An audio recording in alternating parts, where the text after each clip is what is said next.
Welcome, welcome, stargazers. Hope everyone is having a wonderful Sunday.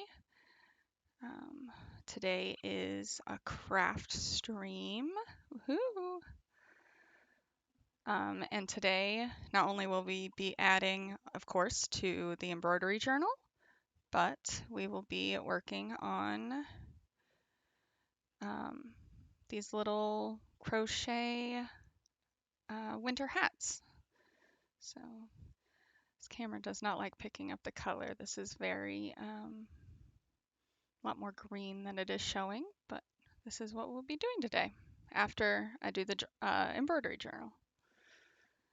So we'll just line here. I'll put these this way. Oh wait, sorry.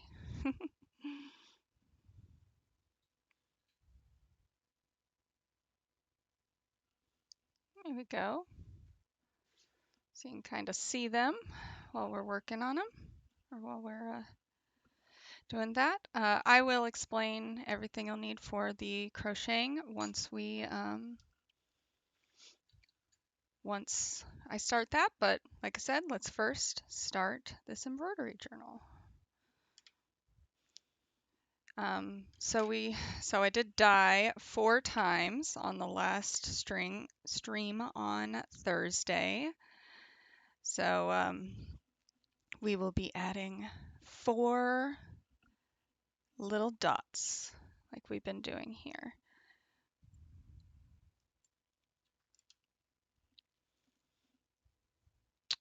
Just gonna lay everything out. That is gonna be for our icon. But first, this is what we have so far.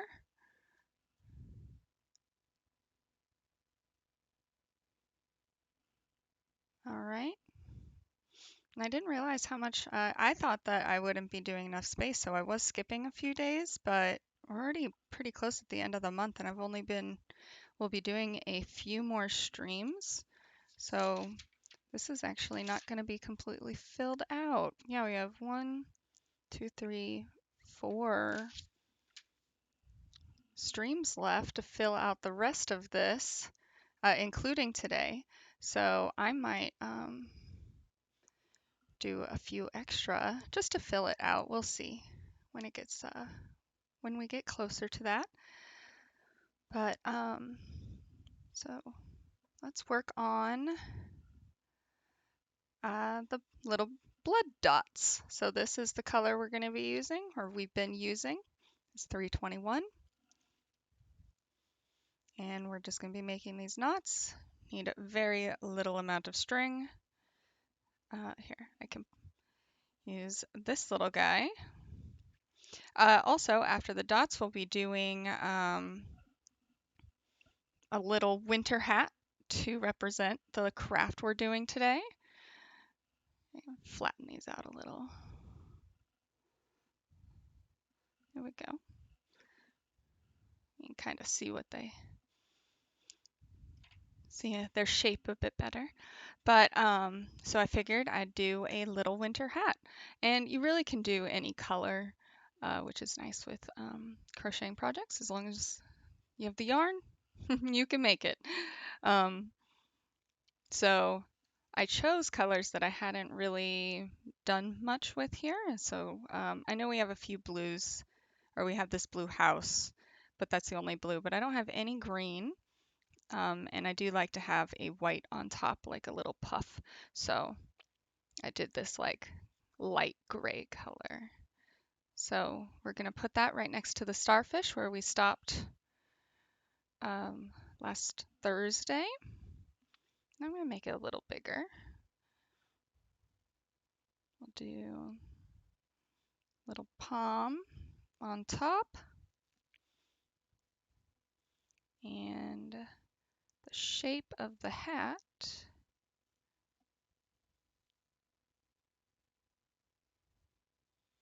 and I'll do it in striped colors like I have these two, is what my intent is going to be.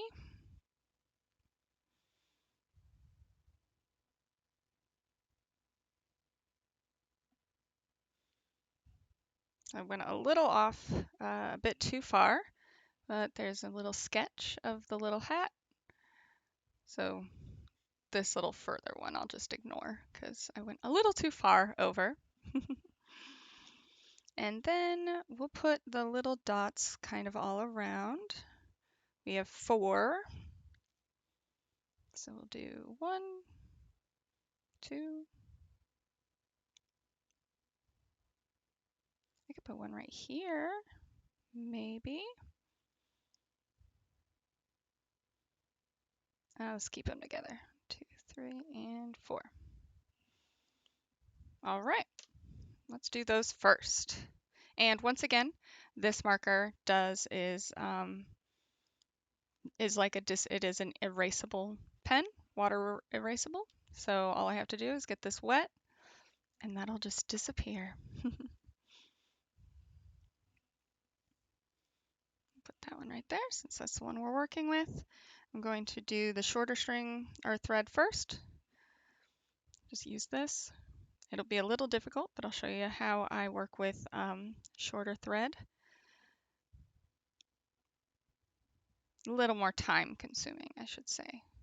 So, like always, we're going to do 2 knots, at least 2.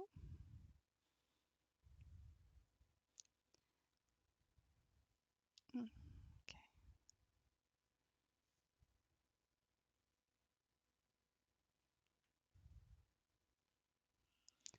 1 second.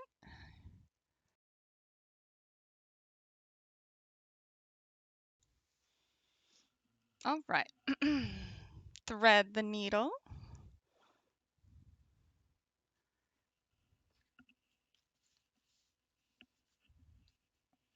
This cord is. There we go. Just want to get it out of my way.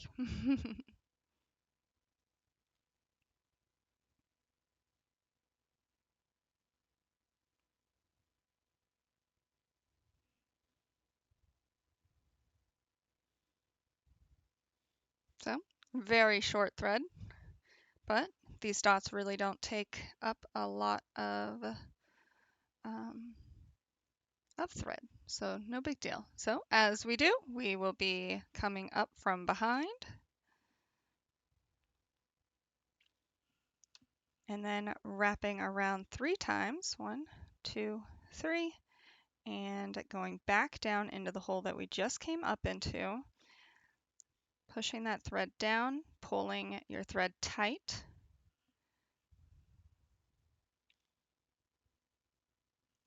and pushing your needle all the way through. And there's our first dot. I'll be doing, oh, and I will be doing a securing thread as well, since they are kind of all loosey-goosey up here. You can see this one is kind of unraveling a little. It won't like come off of the thread. It makes it look nicer, I guess, would be the term. But yeah, we're just securing it by going back up right underneath and then, oh, it's a little tight. And really push in there. I have to use my threader to kind of help force get that eye. There we go. And there we go. So now it's more secure. And I'll show more of the eye. So, oh, yeah, working with, oh, and I lost my other thread. Working with such a short piece is difficult, I will say, but I just try and use it as much, as far, pull it, I'm sorry, use it as far as I can. I'll even unthread my eye, rethread it, just to have it go a bit further. So for the second blood knot, death knot, oh, this cable is quite in the way. Oh, jeez. There we go, bit better. So what I'm going to do is 3 more. Now since my thread is so short at the moment, I'm going to take it out of the needle. Hang on here. It's maybe a little better.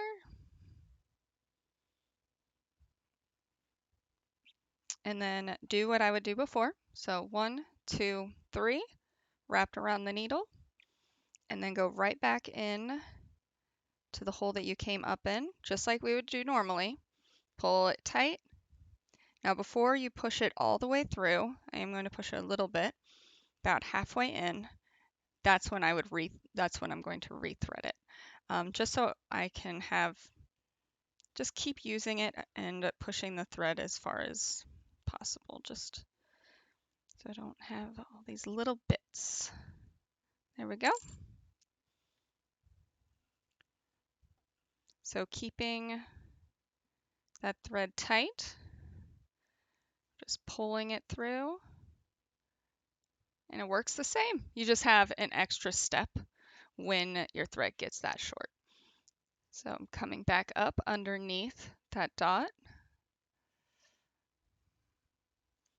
to secure it, and then going right back down the center. And it is tight. So I'm going to use my threader. Now I know like a thimble would work probably better. I just don't have one.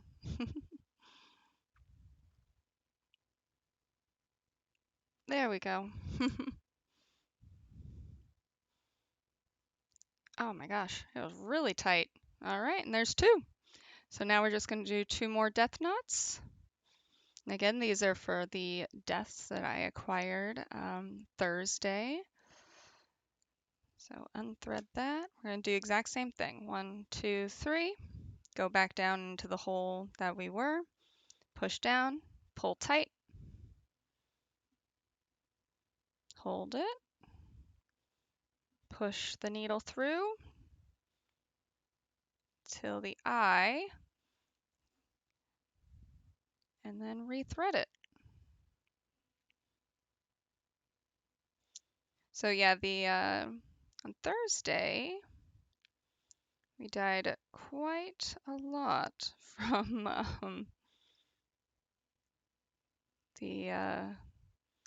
our first werewolf encounter, and I struggled with him, but I was also how he was like healing. It was very similar to the botchling where he just kept healing over and over again, and I was just like, oh my goodness, stop healing. I need to defeat you.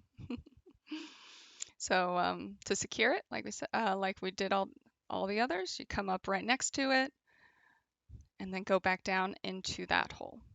All right, last one. So already I've had 16 deaths. So this will be our 16th. On Death March, which, I mean, that's the point. All right. So this is going to be really hard, but we can do it. 1, 2, 3. Go right back down into the hole we just popped up in. Push down, pull tight. And before you go all the way through, use your threader. Ooh,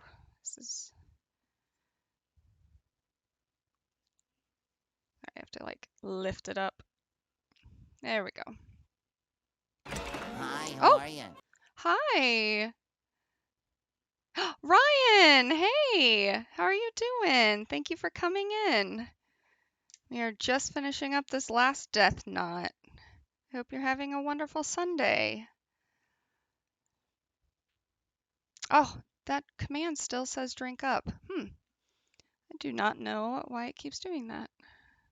All right, so turning my needle around, it automatically pulled this out of the eye of the needle, which is fine because it's that it is that short. So we're just going to do the same thing where we have to rethread. I know it's extra steps, but oh, well, thank you. Thank you for lurking. I hope you have lots of fun with your kiddos. You guys have any fun plans for Sunday or just relaxing? Here we go, rethreading. And then going right, so I have to again pull it out just because we are at that last little tail, but it's enough to finish this project. Just have to add the extra step of rethreading every time we come out. And I do that I know it's extra work, but I do it to save the pennies of this extra thread. You're avoiding rain. Oh, I'm sorry that it's raining.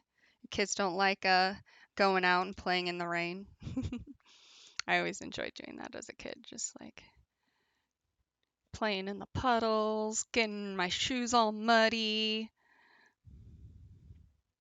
It's very tight, so I'm going to push down with my needle threader.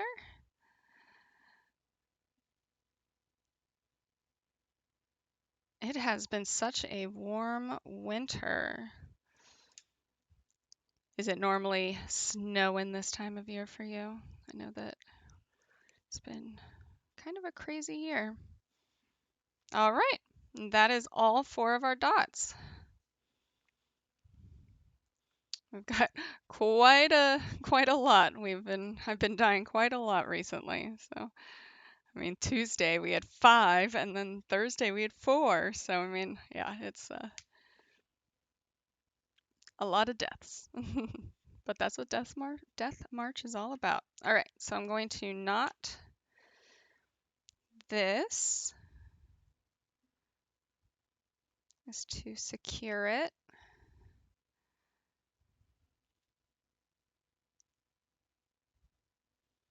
Oh, I missed one of the threads.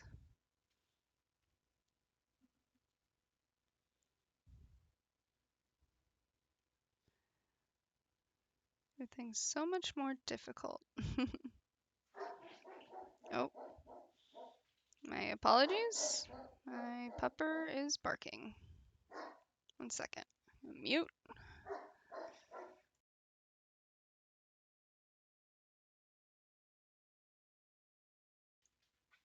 Okay, sorry. Had to tell him to be quiet. Yeah, you. He just came in like, what? Me? Me? Be quiet?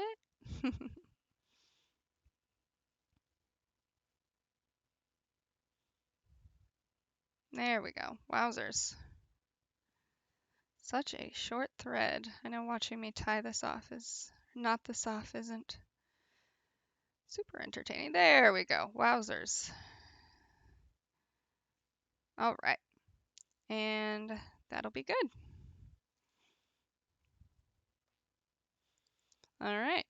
And so now we're going to work on this little winter hat to represent the crochet project we're going to be working on today. This fun little winter hat. You can leave it as just a little winter hat, but I make them into ornaments so I gift them to friends and family to put on their tree. I have in the past. I try and change it up so their tree isn't just full of little hats. Though, I mean, I wouldn't be opposed to that, but I mean, it's all personal preference. But I have seen them done where you just keep it as a hat and then you can like put it on dolls. You can make it, adjust the size for like animals, small animals, that kind of a thing. So very versatile.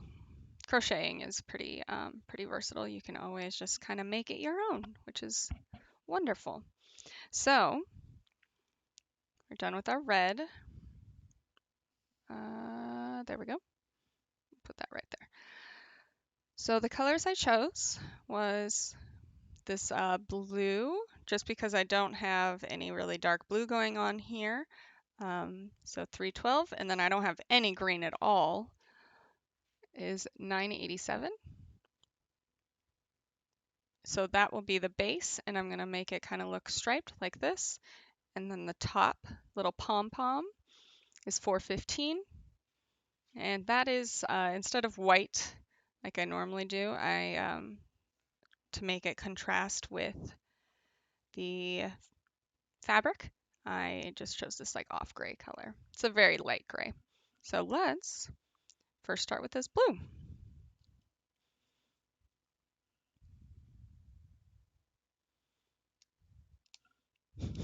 Captain's over here watching me. Need to get a second camera just so you guys can see him even when I'm not gaming. Yeah, I'm laughing at you. You adorable fuzzbutt.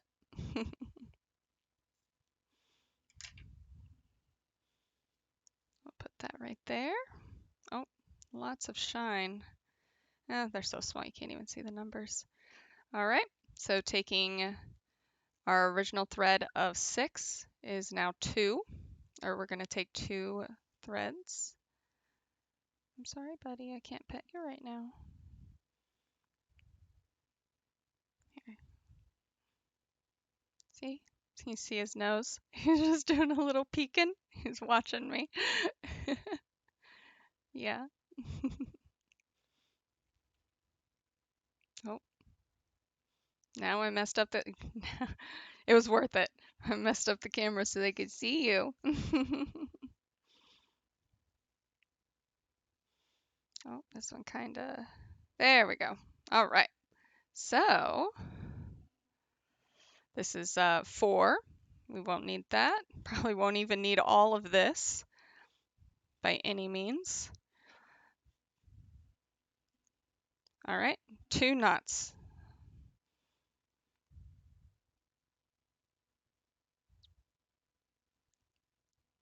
Hi, how are you? Hey, Anna Marie, welcome on in. Hello, hello. I am, oh, and thank you for the follow. Wait, why did my sound alert not work for that? And I apologize, it says drink up. I'm trying to figure out all of my commands and everything, and that, I'm sorry,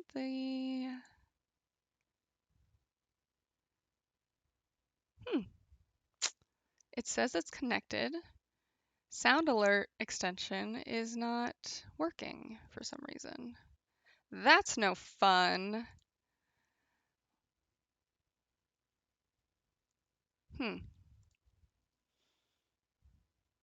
guess I will have to turn that back on.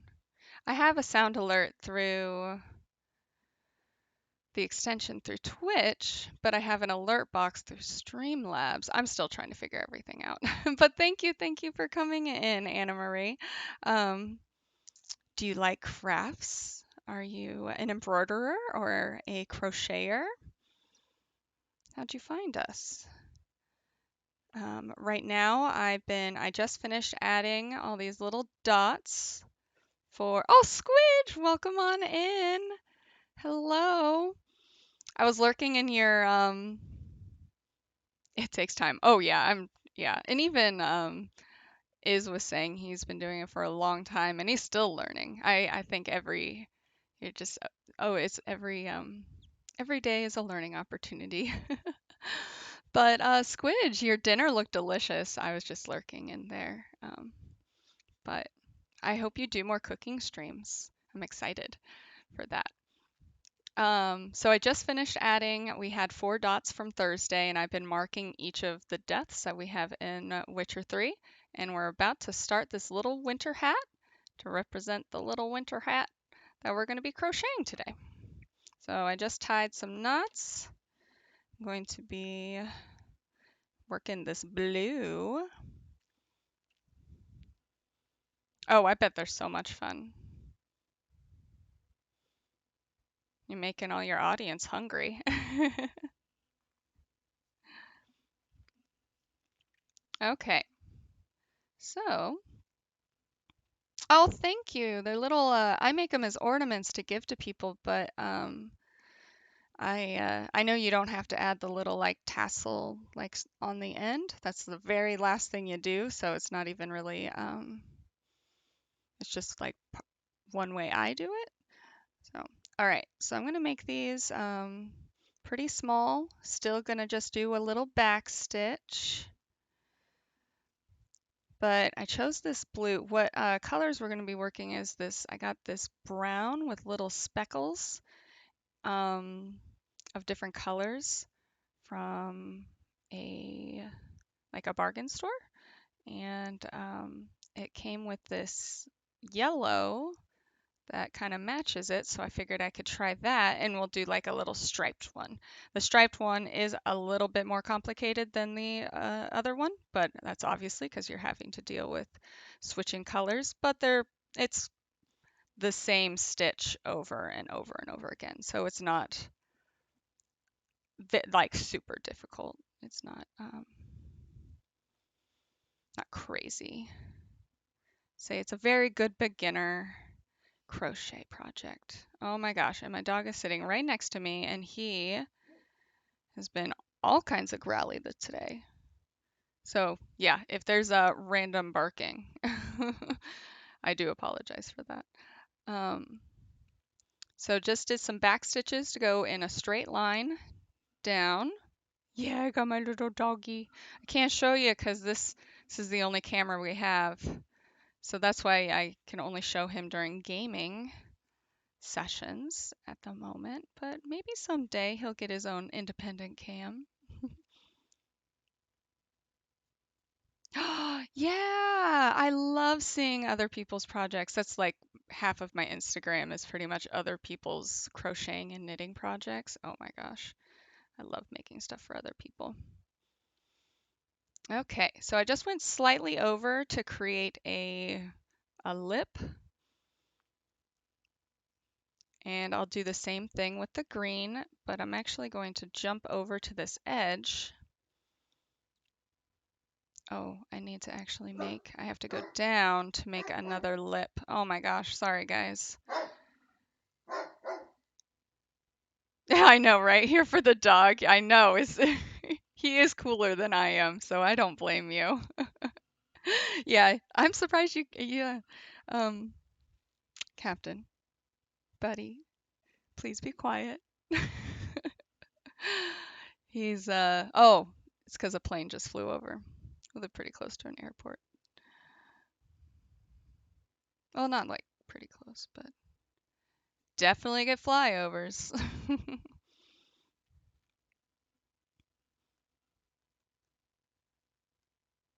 Oh, well, thank you, Ryan. No, I definitely understand that he's the star, 100%. So all I did was just make slight lines to just show the edge of the hat. This section. Oh, sorry. This section. Actually, here. Why am I choosing such a dark hat to show you? This red one is probably the better one to show. On camera, doesn't help that my lighting is kind of all over the place. But right now I'm just trying to represent this lip. Oh, he's super fluffy. Yes. I always people will like ask me, "Oh, does he shed a lot?" And I'm like, "Yes, it snows year round." It's intense. All year long. It's just yeah.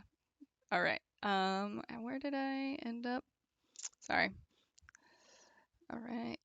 So, you're going to go back up the side of the hat.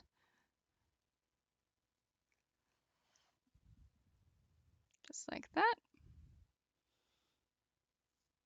And just simple little back stitches. We're not doing anything crazy.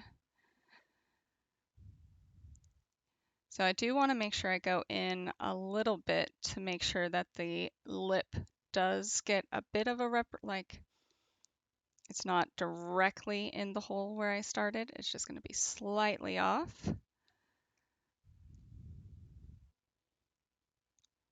So like that. I know this little red dot is a little close. You can see a slight indent when it comes to that.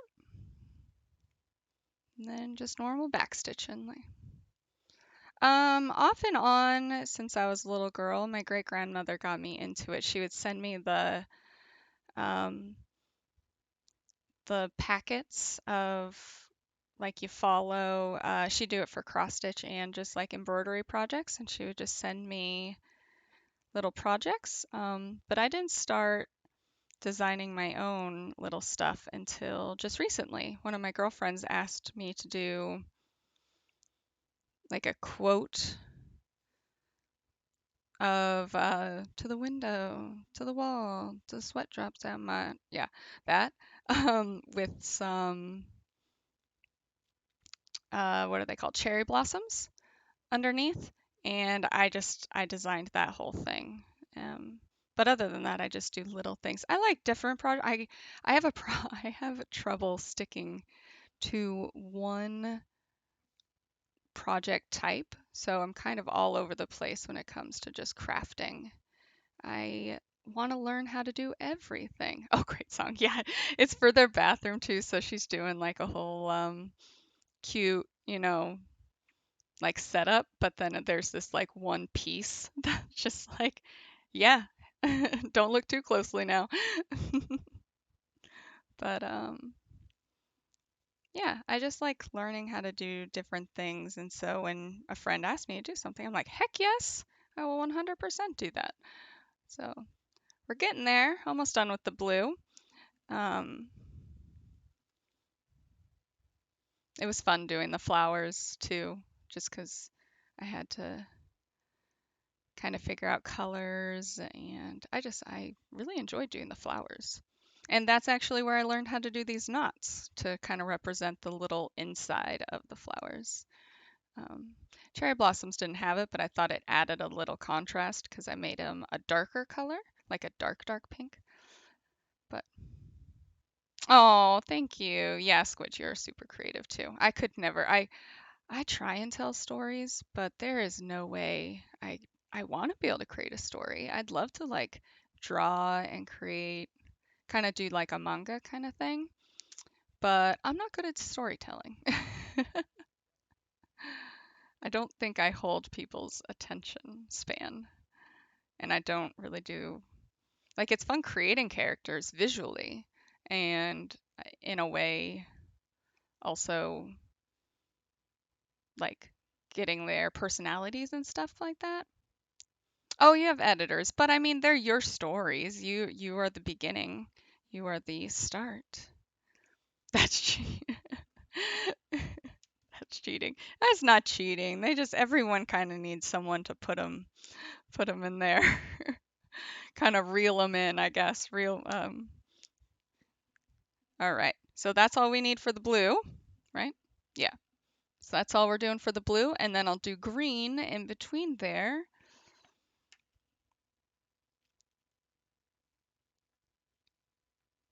Mm-mm.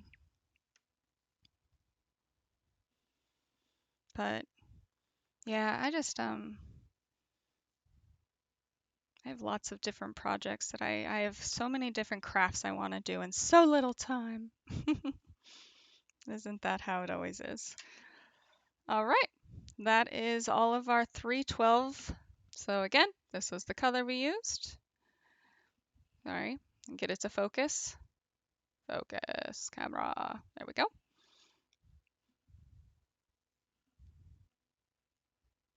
It's for the blue. And now we will do the green. Oh, thank you. I wanted to choose colors that I hadn't, like, that we don't really see a lot. Obviously, not going to be doing red, as little as possible. And I know it's not the colors we're going to be working with. I'm going to be working with brown and yellow, but it was so close to the star and the wood piece. I was like, nope, I don't care. I'm doing a different different colors because you really can make them any color you want. If you have the yarn, you can do it. All right. Don't need that much. I'm so used to just doing my full arm length and working on bigger projects. Still not used to working on such small little things, but it's nice because then I can just like, oh, and we'll put that there.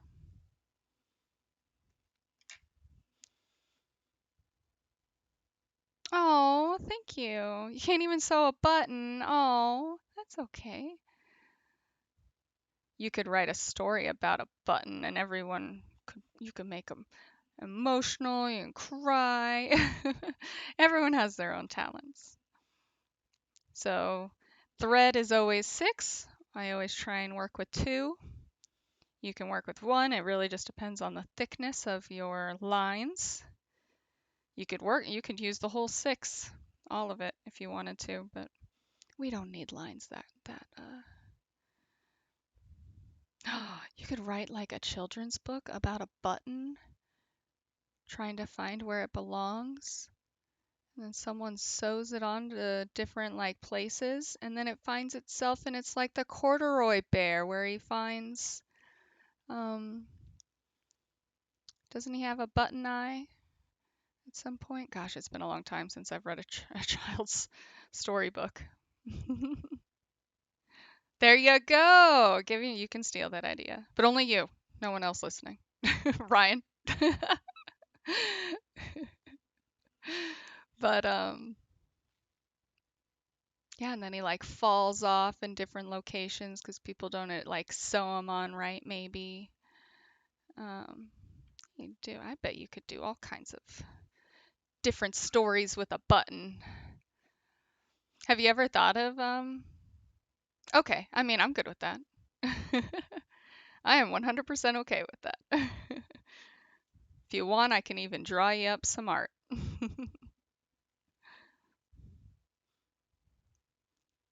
All right, so we're just going to do the exact same thing with the green. Oh, my blue is coming through. Hang on here. There we go. Oh, this green is very dark on camera. Wow. It's interesting how different the colors are on camera versus IRL.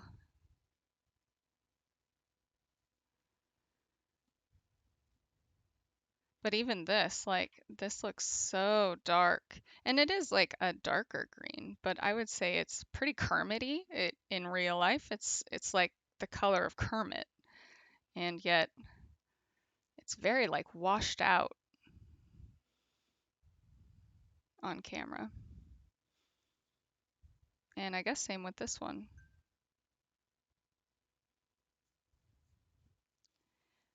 This is also, oh here, hang on, let's see.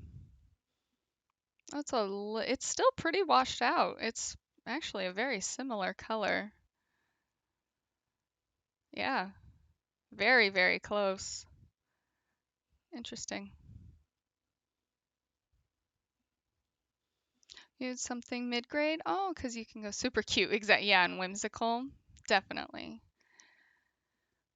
I want to do a witch that tries to run a potion shop. Hexes. Something silly. Oh, have a lot of fun there. Definitely. Oh, I haven't considered. Yeah, a young children's book. I wouldn't even know like how to get into different industries. I guess if you already publish books, so you already kind of have a foot in the door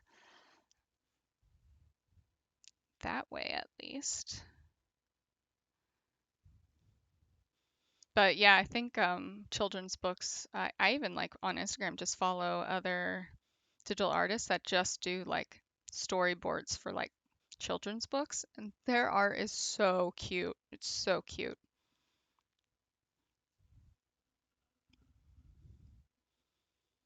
Definitely would be awesome. A little story about a witch? Heck yes. Can't go wrong.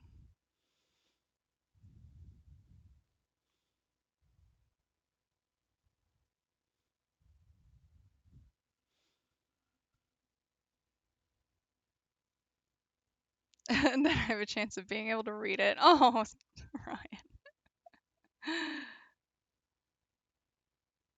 Yeah, thank goodness for audiobooks.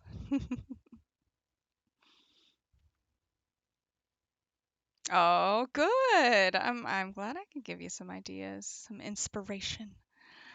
Oh, it's tight right there. That's what I love hanging out and working with fellow creators of any industry. Doesn't even just Twitch streaming, that's a creation. You're creating visual entertainment, and we can all like help and kind of feed and play off of each other, inspire each other.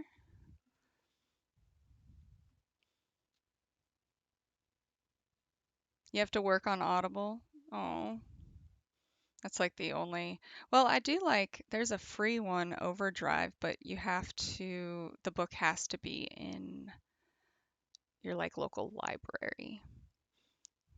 And if it's a popular book, there's usually a wait time, which I mean, isn't a big deal. You just queue up and wait for the audio file to be available.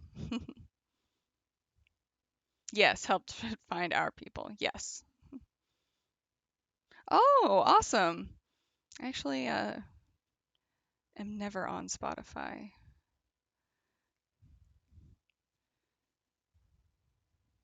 Anytime I do music, it's just YouTube.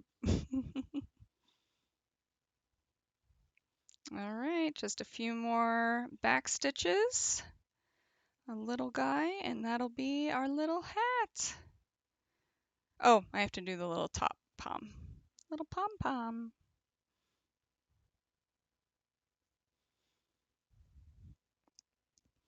What's nice is you can add these little pom-poms onto really anything. I have a few different hat designs, and it's the same process for every hat. Oh my gosh, it's so tight right there. Oh, everything fits perfectly on the embroidery, or just like in your books? I just try and make it fit where it. Oh, thank you. Thank you, Squidge. I just kind of worked down. I was kind of doing it like you'd read a book. So you start here and then just work your way across. Cross. I don't know why I add T's to that. Um, but thank you. So even though we only have, this is my four, so I have three more streams to fill out the rest of this area. So I might be making them a bit bigger just to fill it out. I probably could have made this starfish quite a bit bigger too, but that's okay. That's what we'll learn. All right, let me nod off. Oh, not your books. Oh, I'm sure everything fits together perfectly. What's your favorite part of like creating your stories, Squidge? Do you really enjoy character creation, or do you like creating your world? Um, I guess I would assume you'd like everything, but I bet there are difficult parts. Like you're like, oh, this isn't my favorite part, but it's important to the story, so I need to make sure, you do it.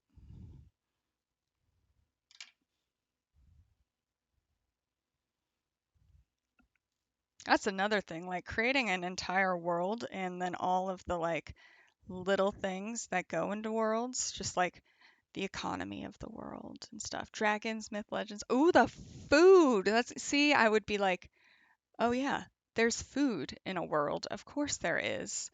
And I would just completely forget about that. Like, oh yeah, my characters have to eat once in a while.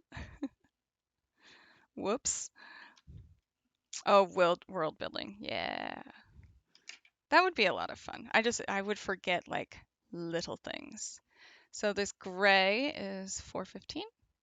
It's like a very, very light gray. I think the lightest gray I have. Layering all the aspects of the world. Oh yeah, the magic system I think would be a lot of fun. That would probably be my favorite thing to focus on. Food would be fun. I just wouldn't even think of that. Oops.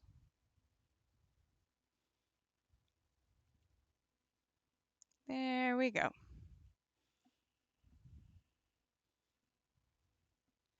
Put that right there. And then once again, 2 knots. You can't even see it. Come to wife in her cooking streams. Yes, there you go.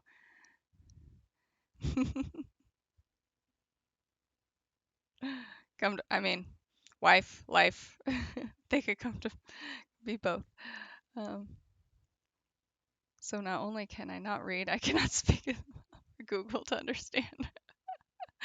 Oh my gosh. Yes, it's a very nice gray color. It's very soft. I almost chose a very white, like this color, and then I was like, oh, that's the exact color of my fabric. I can't do that. All right. Thread the needle. Ooh, oh my gosh, favorite color. That is hard. It changes on a whim. I do love teal. I have a lot of like teal things. Like this is my water bottle. But I love purple. I used to hate pink as a little girl. I was quite the tomboy. And now I find it way more appealing. Any blues, I love greens. Like almost every shade of green, I love. I used to play with those color Rolodexes. It was just like for painters. If you go to a hardware store, they have these Rolodexes of all these like color palettes. I could just sit there and just look at all the colors and like match them up with each other or play with them a bit, see which ones work. I don't know why. I love color. um, you were the same with pink too? Nice. Spruce green, spruce green. Ooh. So I don't know the like official names of anything. I just know like color, visually. Um, but there is this like app called Hue, and it's pretty much just like matching colors up to create a gradient, but you have to put them in the right order. I find that so satisfying. It's so like relaxing. Oh my gosh, get out of here, string. My ends are fraying so badly. Cage, welcome in, welcome in. Even Google isn't sure what proof screen is. I don't know if Google knows what color, like what specific colors really are either. They seem to struggle. Because if you do Google, like, just Google lavender, you'll see so many different colors under the image search. They don't know what's going on. Sometimes it's purple, sometimes it's green. Well, I mean, green and purple do look very nice together. So um, that would be, I'd be okay with them being kind of mixed. Be a nice little gradient.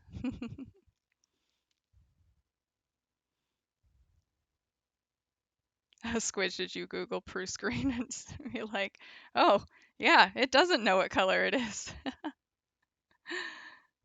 All right. And so all I did was just do little straight lines. It's so hard to see because it's such a light gray on white, but it's there. Oh my goodness. Focus. There we go. See it a little better. Just a little palm right on top of the hat. Nice. Awesome. I wasn't sure. I feel like this camera really struggles to focus, as most cameras do, I'm sure. It's not just this camera. It's just that's why beau beauty gurus do the whole like hold something against their hand, right? So it like focuses. Oh geez, like that. Doesn't help that I'm using a reflective surface. All right, knotting that off, we're cutting it, and we are done with the embroidery journal. So I don't lose my needle. Stick it in there. I'll show you what we did so far. So we did the 4 death knots. Oh, it did come up for you on Google. Nice. Doing good, Cage. Doing very good. How are you? Just finishing this embroidery. So here, we'll do that. So there we go. That's what we have so far. And we have 3 more streams to fill in that last little bit of the pie slice. So we will continue on with this Tuesday. Sorry, Wednesday. I had to move my dates around. So we'll get back to the Witcher on Wednesday. And before we do that, we won't be adding any dots because we've already added the 4 from our 4 deaths on Thursday, but we can add something right there next to it. And then if we have any deaths, I'll put it underneath the hat. But yep, lots of little deaths so far. All right. And like I said, our death color, our death knots color is 321. And then for that, excuse me, for that little hat, these are the colors we went with. The blue was 312, the green was 987, and then this light gray for the palm was 415. All right, I'm gonna take a quick little ad break just so I can get rid of pre-rolls and then move this stuff out of the way, get the yarn that I need for these guys, but I'll be back in 60 seconds. Death knots, I know that's what I call them, but they're like, yeah, they're death dots, death dots, um, red knots, I don't know.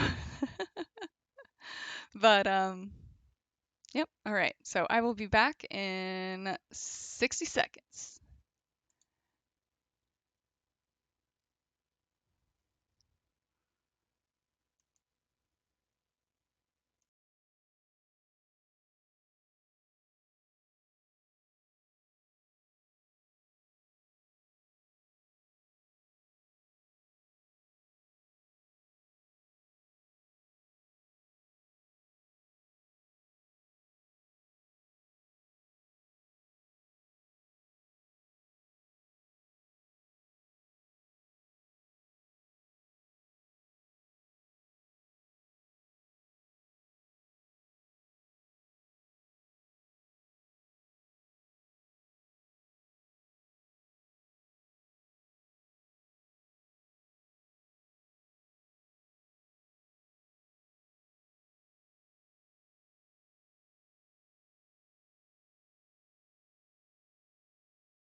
All right. Make sure.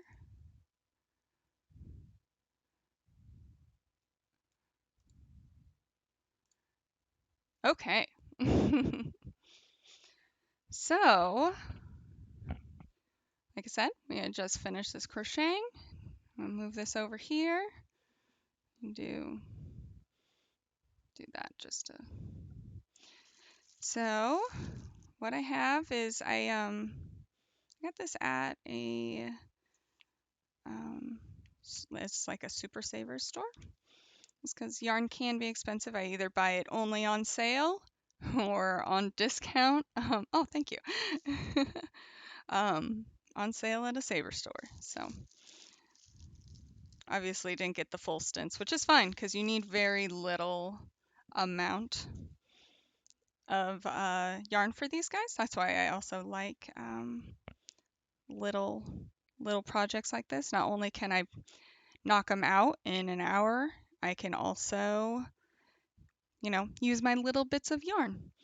So Red Heart is one of the cheaper ones, I'd say. They are like a saver, like what is it called? Cost-effective yarn, and which is nice because these guys will probably see a lot of wear and damage, and you don't really need a really nice. They're still soft and everything, but I feel like you don't really need a super nice yarn for something this small, and it's just an ornament. It's not like you're wearing it like clothing or using it as a bag. There's a lot of stretch to them, lots of give. So I think it's very, very, this is like my go-to for all my ornaments is Red Heart. So this brown, here I'll show you guys, has these lovely little speckles in it. So some of this gorgeous teal blue, a little bit of red, and then some yellow. And it came in, they were paired together with this bright yellow. This one is called Coffee Fleck. That makes sense. So there we go. It is a medium. Recommended is a 5mm. We'll be working with a 425, just because I like these to be quite a bit smaller and a little bit tighter, just to hold it. If you're going, oh, I'm sorry, 5mm knitting, 5.5 crochet. So you can see this little guy. Hang on here, sorry. Focus. Ooh, it is not wanting to show. There we go. Maybe. There we go. So the two needles crossing themselves, that's for needlepoint or knitting, sorry, knitting crafts. And then the 5.5, as you can see, has a little hook, and it looks exactly like this device. Wow, wow. Our little hook right on the end. So that's what it's just identifying is what they recommend. Oh my gosh, the like glare. And then washing instructions, obviously. No, yeah, never, don't iron your yarn. So that's what this is indicating on, and that's on every single yarn you're ever gonna buy. They will always have recommended, but once you play with your yarn, you can figure out like that's just recommended. You don't have to follow those like sizes. It just depends on your project. So going to take this out, maybe. Like to go from the center, pull out the guts, and we're just trying to find that end. Maybe I probably should have tried to find the end before all of this, because sometimes it takes a little bit. Let me move the yellow.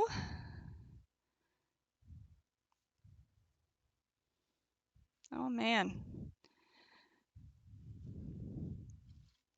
Oh my goodness, guys. Usually, I mean, it can take a little bit, but I wasn't expecting.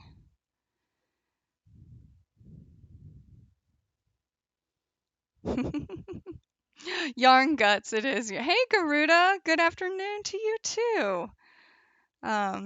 We are just about to start working on these little winter hats that I have right here. I have them in different colors. That's all the same design. I always make them for friends and family for holidays and stuff. I know the holidays are over, but oh, well, here. Not the best going on the outside. Things can get tangled rather easily, but I'm going to do that because I don't want to have to fight with all these guts in front of you guys. So we're going to put that right there. can move that right there, that there. Here's our end. So I am going to be spinning this a lot, whereas if you go from the center, you're just pulling out from the center versus this spinning and you could get it knotted. We'll see. Hopefully it won't fight me too much. All right, so this one was Coffee Flex. This yellow, obviously someone used quite a bit of it, probably at 2/3 of it. It is called, this is not the tag for this. This one they have is plum pudding. I'm gonna say that this is not plum pudding, but that's what happens when you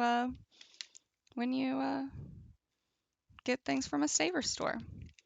I don't have anything on a shop right now. I will hopefully soon. I have trouble creating quantity, and I want to make sure that I have enough pre-made before I start selling stuff, so I don't have like orders that I can't fulfill because I can't crochet fast enough. Um, but yeah, eventually I'll be selling my ideas to do ornaments of all different kinds.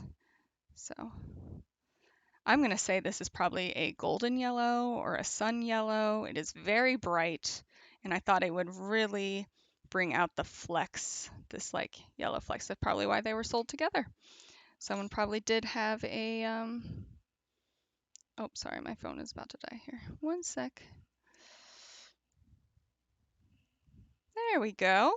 Okay, so we got our 2 strings. Now it has been a few years since I've done this pattern, so bear with me.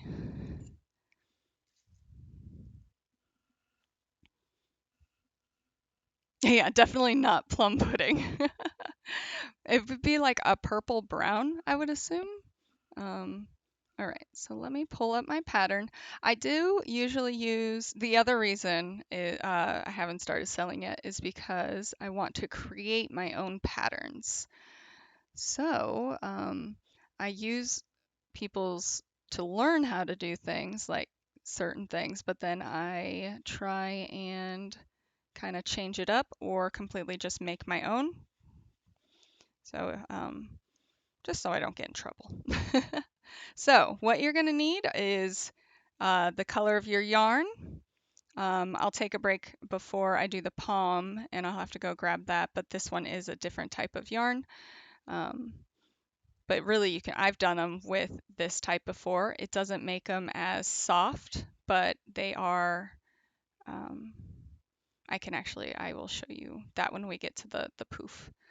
So what you're going to need is your crochet hook and a yarn needle. That's all you really need. And of course your yarn. It's a very happy yellow, it is. So this hook is a G6 4.25 millimeter. There we go. And all yarn needles are pretty much the exact same. The only thing, they're just plastic usually, and the eye is just really big, so you can fit yarn in between. It's just the same, it's just like any other needle, just a lot bigger. All right, so first things first, we're going to do a slip knot. G6 is oh, I should, oh, I wish you could do like copyrighted music on on on Twitch. But for this, you will need a bit of a tail because I use the tail to make this like hoop loop part. So what I do is I just measure it down the length of my arm, and then I stop when I get to my elbow. And that is the length of my tail. And then I go down just a little bit. And okay, so everyone does slip stitches. Oh yeah, no problem, Cruda. I hope you're having a wonderful day. So everyone does slip stitches differently. It's really whatever works for you. But how I do it is I have the tail on the inside of my hand and I loop it around my two fingers and then back up. So we've created a loop, and then I go through the two fingers in between underneath the top one that we brought. Oh wait, hang on, I'm sorry. You're going to go back behind this guy and grab this top one, pull through and up. Here, actually, let me do it on this yellow. It'll probably be much easier to see. I won't keep it in the yellow, but it'll just give a reference. So, tail going down towards your body.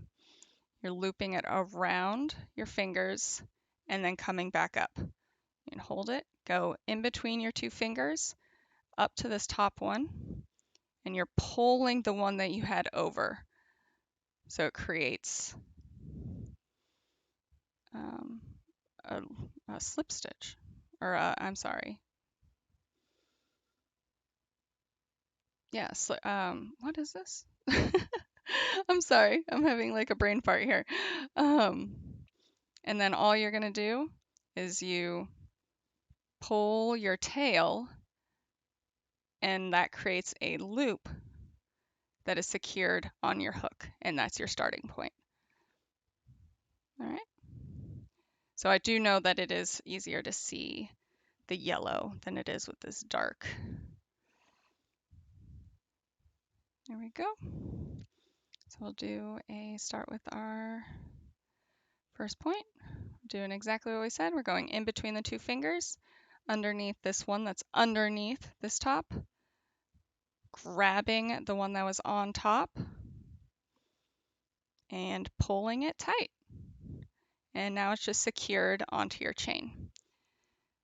And so one side is your tail, pretty long tail, and then the other side is the rest of your yarn.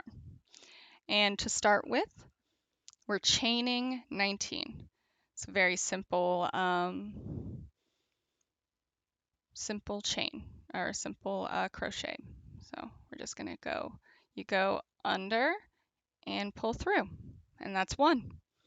Under, pull through two,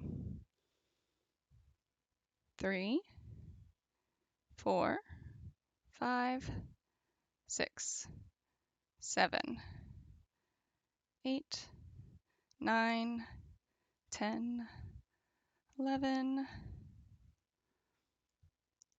12, 13, 14, 15, 16, 17, 18, and 19. So now we have a chain of 19, and you can already see some of the flecks in the yarn. How pretty. All right, now usually you turn your work, or you can't, I guess in the beginning you don't turn your work, but you'll see that we'll be turning. Before we switch our color, we have to make a chain, a second row on top. So this is our first, your base row. And what we're going to be doing is working up the pattern. So it will be growing to the length that we need. So these are all actually just strips of fabric, and then I put them together, and then you tie one end and then you just flip up. So you'll see if you just work in a big long strip. So you'll see as it comes together. So what we're going to be doing is going into the second chain from the hook. So let's see here. The first chain is right here. Ooh. This is the second chain. And we're going to do a single crochet. So you go into that second chain from the hook, pull your yarn through, loop over, pull through both. And that is a single chain. And we're going to be doing that 18 times. So we had 19 chains, and we skipped the first one. So now there are 18 that will be doing a single crochet. I'm sorry, yeah, I probably should be slower. I'm not the best at explaining. I'm sorry. But we'll do that again. And I probably should have started with the gold so you could see it better. Oh, sorry, something popped up on my computer. No, go away. Sorry, guys. Go away. Not you guys. My computer pop up. All right. So now we're going to go into this second chain, or I'm sorry, it would be the third from the loop, but it'll be our second single crochet. You go into there, pull your yarn through, loop over, pull through both, and that's it. So we're just going to do that 17 more times. A lot of repeating, but this is a good good one to just practice on. That's why I like little ornaments and stuff. You can create something pretty quickly, and when you make a bunch of them, you kind of get faster and faster, but you learn, you know, different crocheting chains, and that's like how you learn, just through practice. All right. I haven't been counting, but that doesn't matter because once you get to the end, you'll be like, oh, there's no more chain to stick it in there. All right, so through, loop over, pull through both. So before I go any further, I can show you this is our chains and these are our single crochets. So you can see it's already grown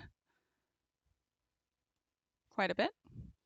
And each row will be the same single chain, like our single crochet. So it's all going to grow each time this length. And we're going to have a total of 22 rows. But what makes it interesting is when you switch colors and stuff like that. We just got home and got, oh, we got dessert for you guys. Gave Boris a bit of whipped cream. Oh, a little little puppuccino action. Now he's a little white spot on the end of his nose where he licked. Oh my gosh. I love that. That is so cute. Oh my gosh. Captain loves his little puppuccinos too. So cute. Yeah, whenever we go and get coffee, we'd always ask for a little cup of whipped cream. All right, hang on. I need some more yarn.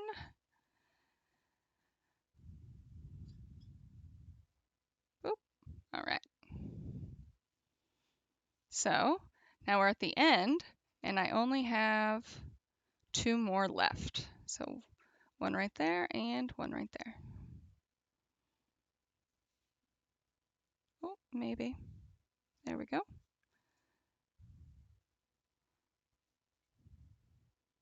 I would say the only like difficult part of this is when you switch thread, or sorry, I was working on embroidery and all I can think about is thread yarn versus, and then also to create these ridges, you have to work in the back of the single crochet, and that's exactly what we're about to do.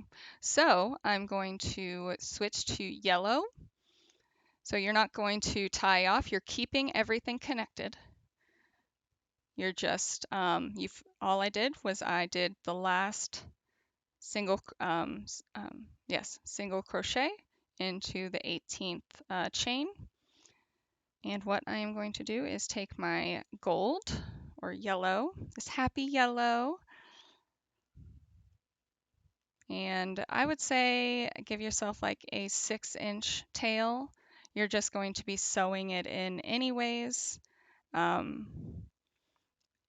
hiding it, and then I just snip off whatever extra I have, but it'll at least give you some wiggle room. You're going to put it on over your hook and you're just going to pull through just like that. You're going to pull your brown or your first color tight, and then I almost used the tail, and you're just going to chain one, and that secures it in place just like that. So that's how you change colors, at least on this project.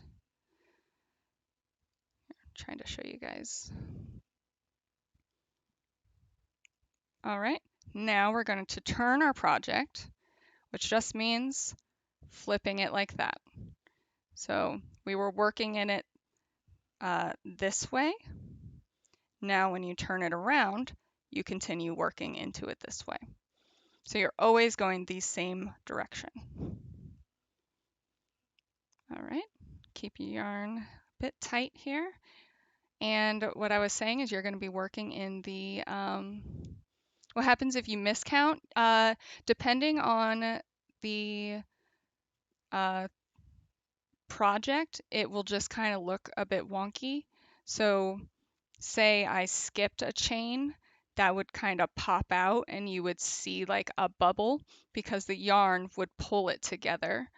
So you would like see a piece popping out of the bottom. Or if I didn't go all the way to the end to 18, then it would pull this bottom up versus having a square edge. It would be very rounded. And it would start creating kind of a wave on the side of my project where I want it to be as straight as possible. But yeah, so what we're going to be doing, that's a bad day. It is. I've had to take out a lot, which is nice. Like all you have to do here, I'll do a few quick runs really fast. If you mess up, here, we'll do two. So say I want to take that out. All I have to do is remove my hook and pull. And boom. Now it's not there. So I've had to take things out quite a bit before.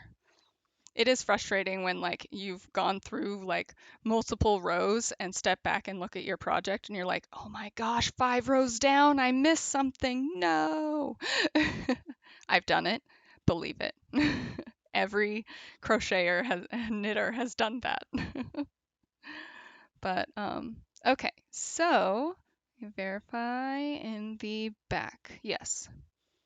So we're doing 18 single crochets, but we're only going to be working in the back loops.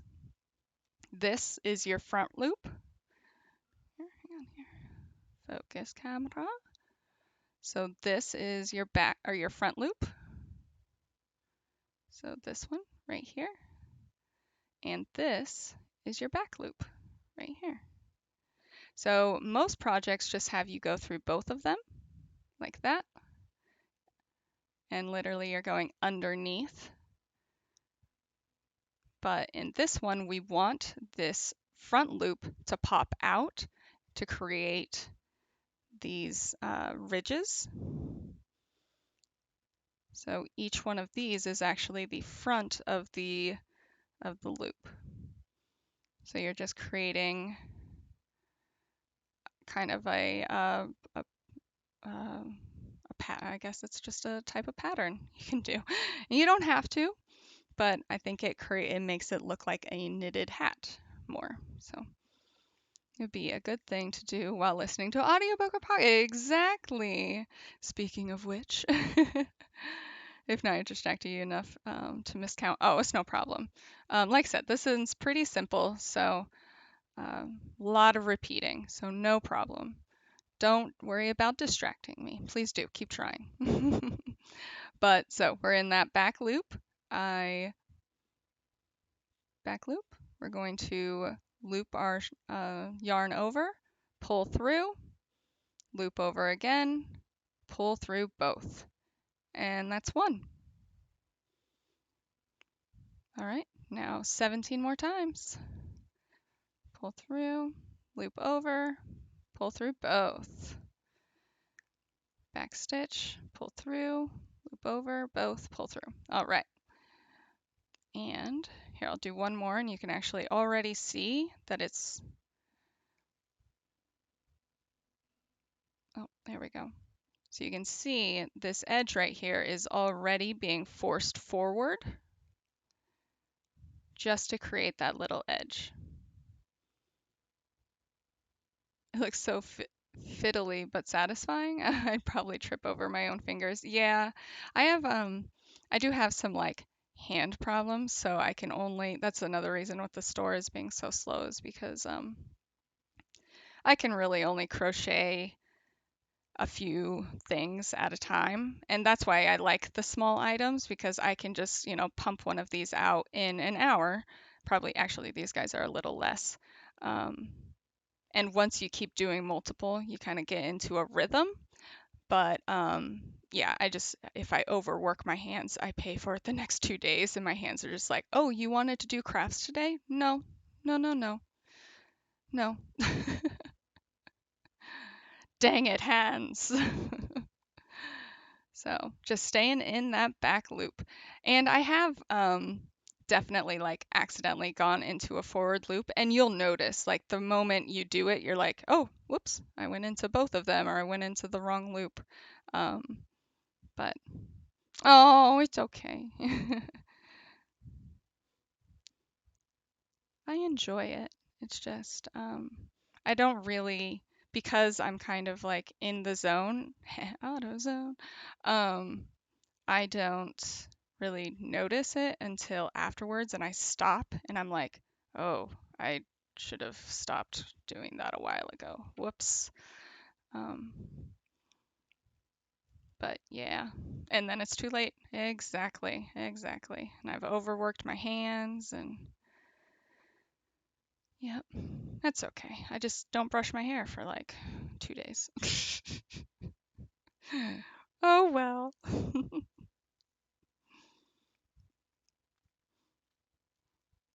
All right, so we're getting to the end.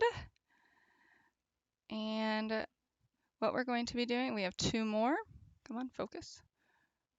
One right here. And you need to go all the way to the end. It doesn't look like it at this point because it is very rounded, but this is your last one. You got to go all the way to the edge. Oops, sorry, as I hide it from you guys. So two more. One and two. All right, and now we don't rotate yet. Okay, so we're going to, for these stripes, they actually are 2 rows of the same color. So 2 rows, switch color, 2 rows, switch color. So that was 1 row. So we're going to chain 1 and turn. So again, we are working that way. So to keep working that way, you have to turn like that. And we already chained. So now, again, you're working into the back loop. So here, I can actually show you this better now. Hang on here. Actually, pull that down and hold it like that. Is that helpful to see? It is. It is amazing what you can do with a hook and just a stick on the end. Yes. It's a magic. This is my magic wand. It comes in a variety of sizes and shapes. So this little guy right here, this one, is our chain that we just did before we turned. This is the last single crochet that we did. And like I said, this is your front loop. This is your back loop. And if you're going to do both of them, you go through like this.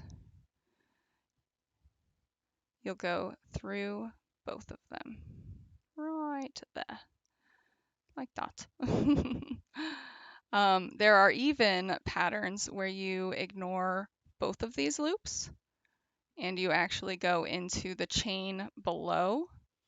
So as you can see there, you can see the lower level chain. And what that does is it pops this out even further and it gives you another knitted pattern look. It's just a different pattern, but this is what you would see on the outside. It's a cool effect. We can do one of those another time. But of course it's magic. She's turning a piece of string into a hat. Oh, thank you. It does feel like creating something feels like magic in general. Just the act of creating something. That's why I love it. It is your own little bit of magic you put into the world. And I like making gifts for people, so it becomes a little gift to somebody else. A little bit of magic you can give them. Sorry, my yellow is here. Let me try and unknot this. Got a little bit of a knot problem going on. There we go.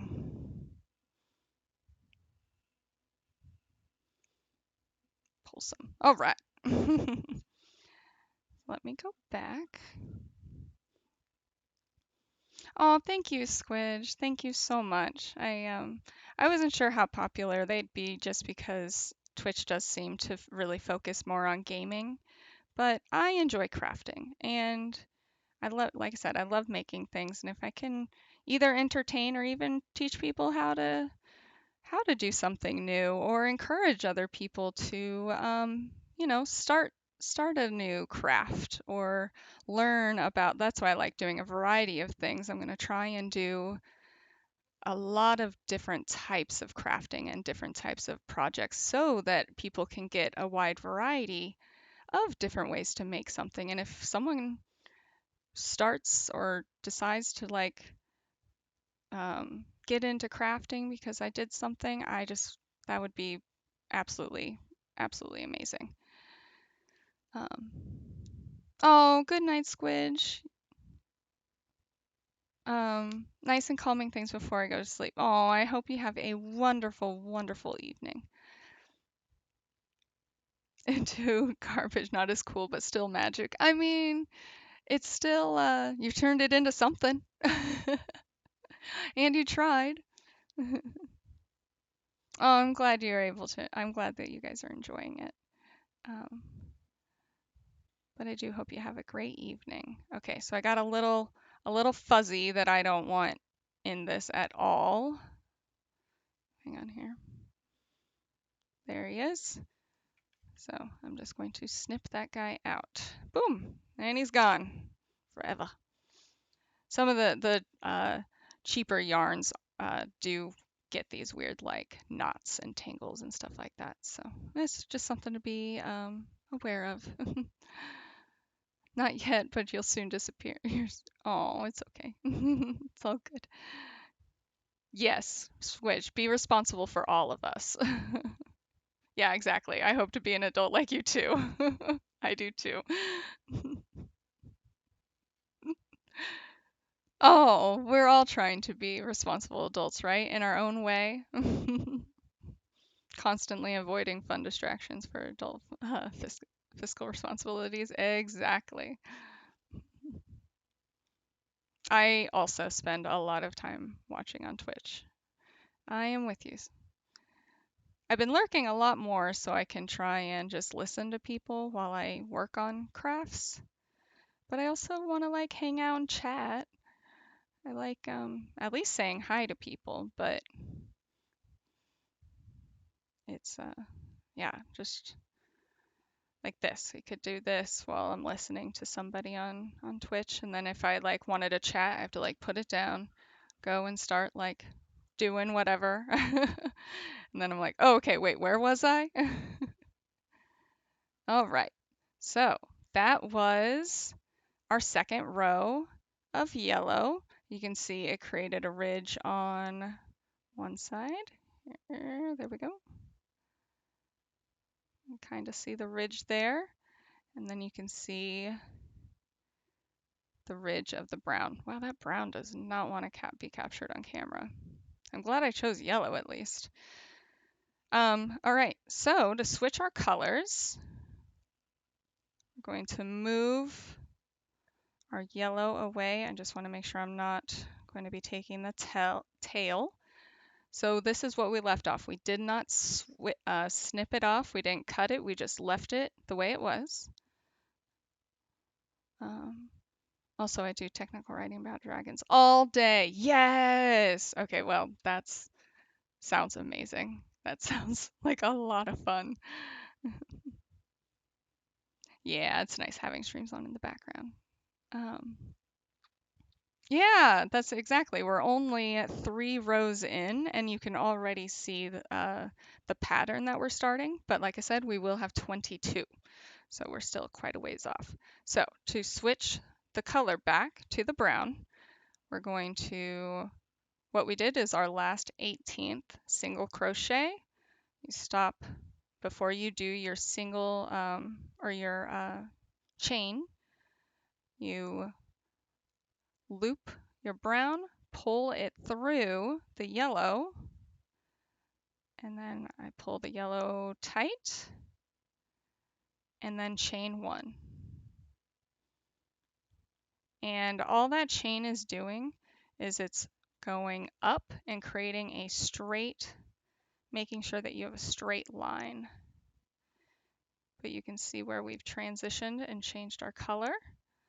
We're going to leave the yellow, not snipping it off, not cutting it, you just leave it alone. And once again, turn the project. And then you go right into your last single crochet into that back loop and do it all over again. Lots of repeating. So great project to just learn, get that repetition. But it's not like a huge project like a blanket that requires a lot of repetition. It's just a way to practice your single crochets. We're just going to push this out rather quickly here.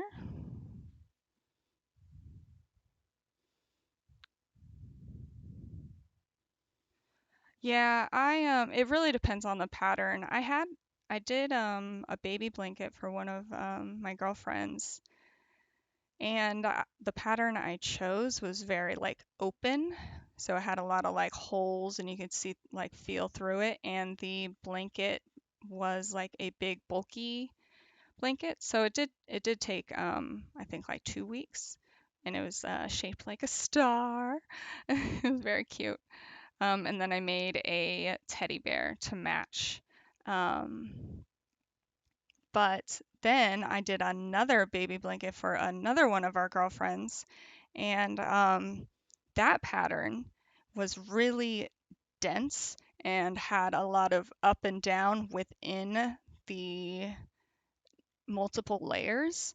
And oh my gosh, it's taking me so long. They've already had their baby, and I'm just like, I don't know if I'm ever going to get this blanket to them because it is so much more in depth, and the amount of yarn, it's taking twice as much yarn as the first blanket because it is so overlapping and layered.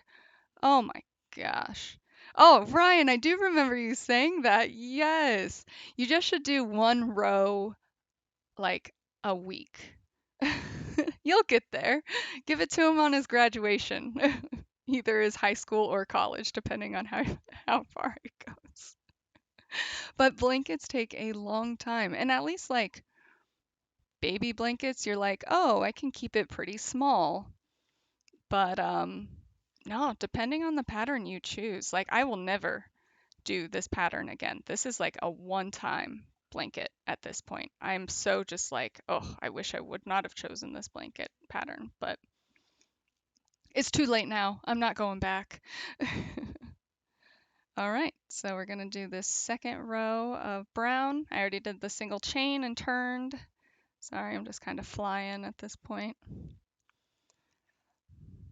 2, 3.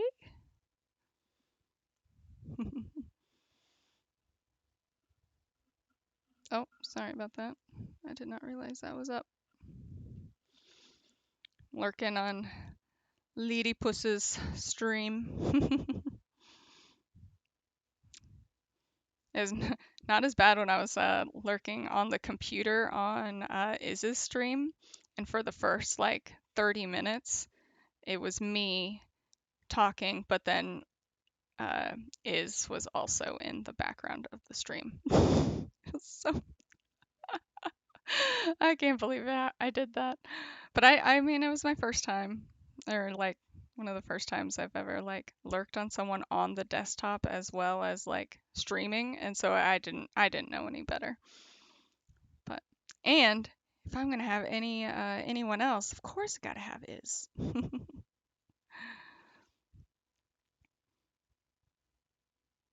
There we go. All right. So we got 4 more of the brown, and then we'll switch back to the yellow.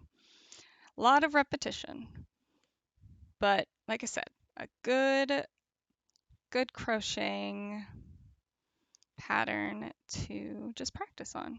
All right. So there we are. Already got the ridges going on. Make sure you don't do the tail. I've done that before. It's not good. All right, pull tight and chain, single chain. Turn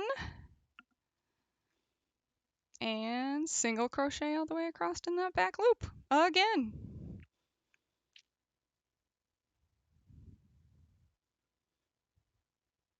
It does. It is a banana and chocolate. Oh, it is.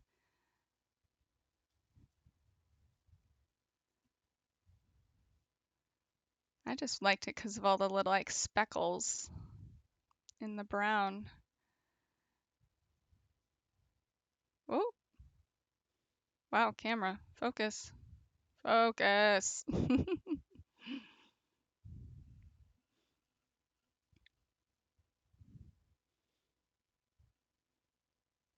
Oh, give them food-based names. Ooh.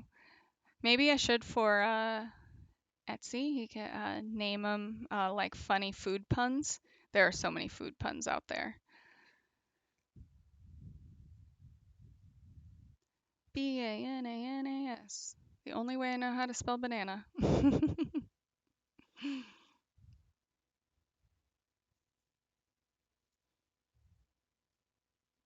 Would be banana and chocolate. The green one would be kiwi strawberry. Yes. This is like my Christmas one, obviously. And then I have one for Hanukkah. But yeah, I did these for. Ooh, watermelon? Yeah. That'd be cute to like have little seeds. I don't even know how that would happen. Ooh, it'd be cool to have like a pink with like little black dots in it. Oh, that'd be cute. Get some Avril Lavigne action in here. I do love watermelon. Mm-mm-mm. Do you guys put salt on your watermelon? Just wondering if that's like I when I came and lived with my boyfriend and his family, they did not understand that.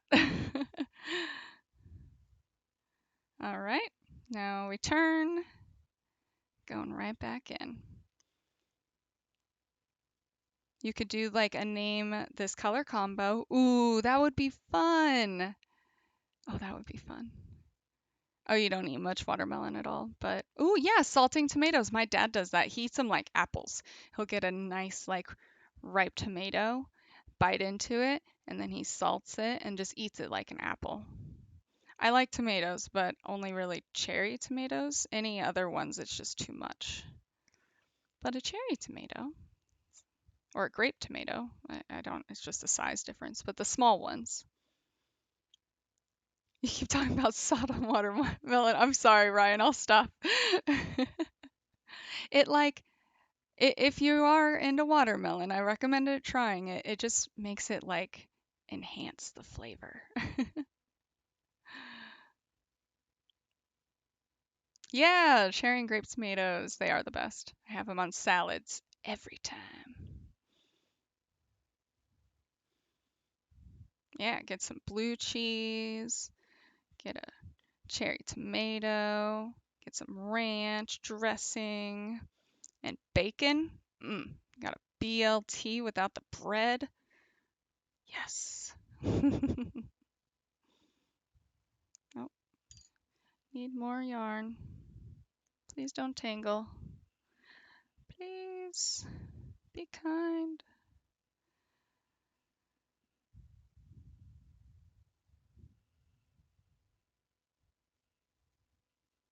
Oh dear.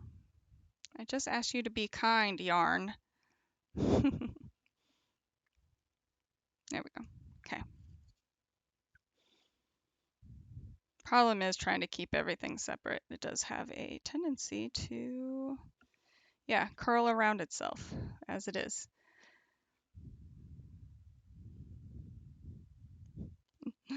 Food is life. Yes, I think we wouldn't be getting very far as a society, let alone a species, without food.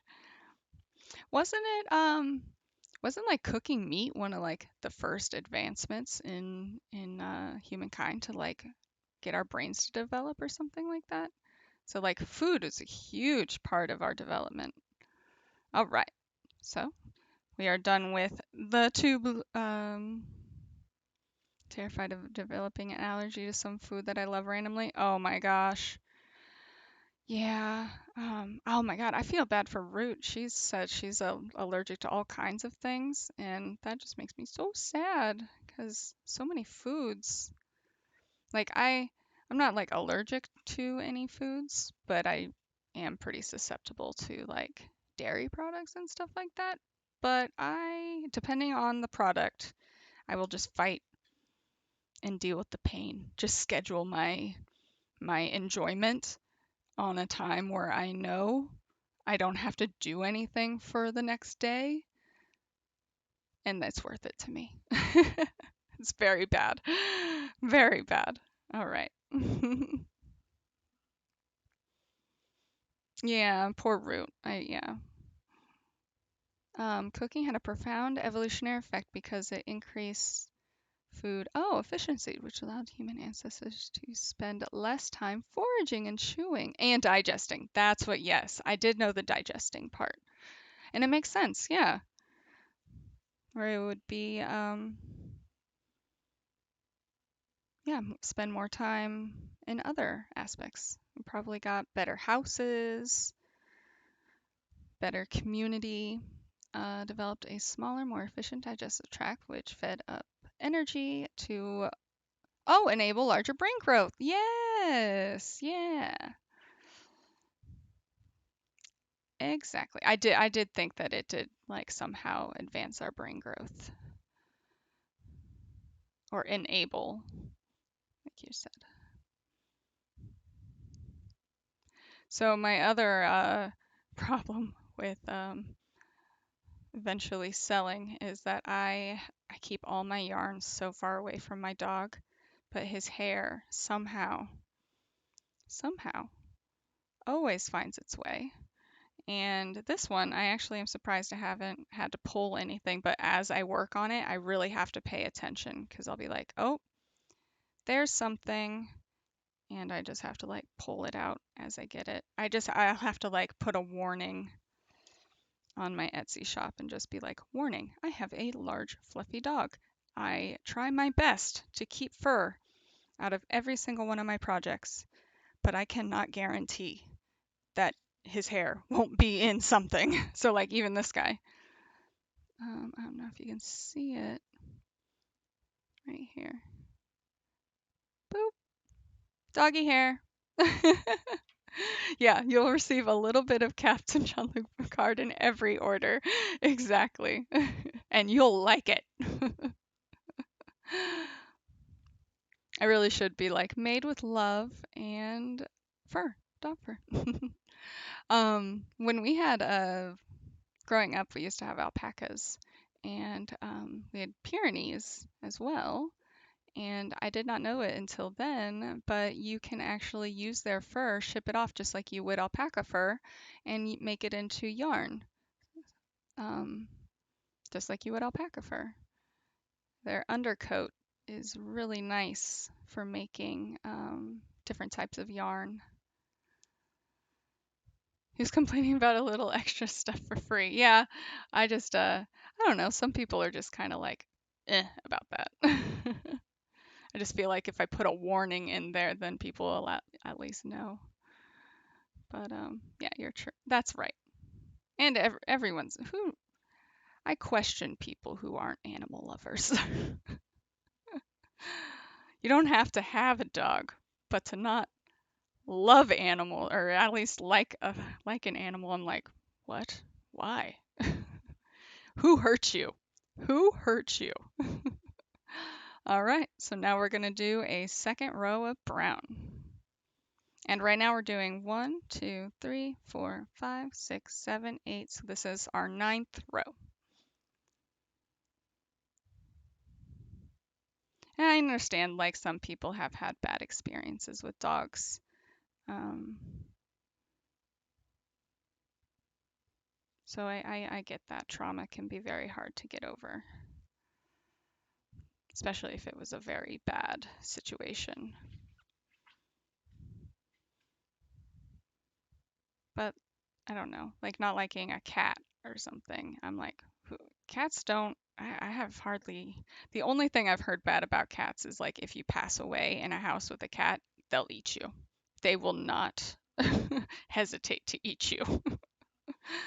Oh, thank you so much, Squidge, for hanging out. But yes, go, relax. Go get to bed. I will probably see you tomorrow in Izza stream. But if not, I'll see you when I see you. I hope to actually be able to hang out and chat in your next cooking stream.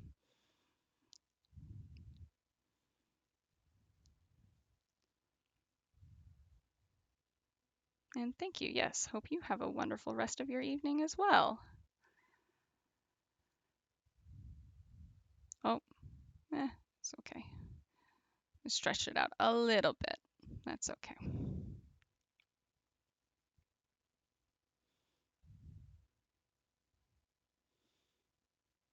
All right, so now we are at the end and we're switching to yellow. Just a lot of back and forth. And as you can see, if you put it in the same way every time, it does create the same pattern effect. So it kind of hides the fact that you're pulling it together. But this end right here will actually be the top of our hat. So you won't even see it. So even if it isn't, like if you don't change the same way every time, not a big deal. You do want to keep it tight. And chain 1. And turn. Oh yeah, and it's 5 o'clock somewhere, Ryan. I mean,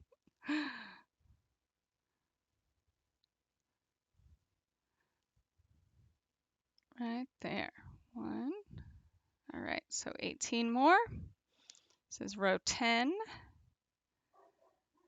Oh, doggy is letting loose. He's kind of far away, but I would not be surprised if you actually can still hear him, because his voice travels. Sorry. That's one of the emotes I want to eventually do is have him barking, like a little captain barking emote. I think that would be so cute. Keep it tight, keep it right. That's right. That's That's a crochet model, that for sure. I would say knitting too. I don't know really much a lot about knitting. Um, I would not be able to do two needles, like holding them and then having to work a string on top of that. Yeah, that's a bit too much for my hands. That's why I like you do use a lot more yarn for crocheting versus needlepoint, but I have more control um, with my hands with it. Oh, oh, oh, I almost took in too much yarn. There we go. Oh,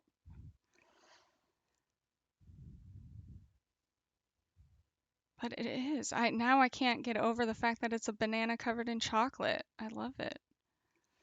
Gosh, now I want that for dessert. All right, chain one and turn. So now we're working on row 11, and we can pull it out a little bit, but it will go right back in. Boop. Oh, let me pull some more out here. Hang on.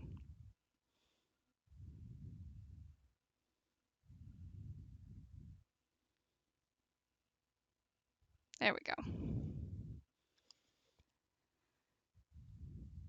So similar to this, I also did Santa hats and elf hats. So instead of it all being consistent, I worked from the bottom up. Actually, I worked from the top down, but it flipped up just like this as well. But that one is going to be a project for sometime in December, obviously. But it's just interesting how, depending on which way you go, which type of chain you choose to do, you really can do whatever you want. So a lot of crafts always have a lot of freedom to kind of make the piece your own, which is very nice. I wish my knitting was half that good. Oh no, it's all about practice. Like you said, if you're not doing it consistently, um, you kind of like I said, I haven't done this one in a few years, but I was working on other crocheting projects. But if I've stopped crocheting for, I think the longest stint I had was like a decade when I was in college. I did not, and then like a bit after that, I was not crocheting or working on any kind of yarn projects. And getting back into it, I had to pretty much reteach myself everything. And I was slow, and I still think I am pretty slow. I know I've watched people on YouTube, they can do this without looking down at their piece.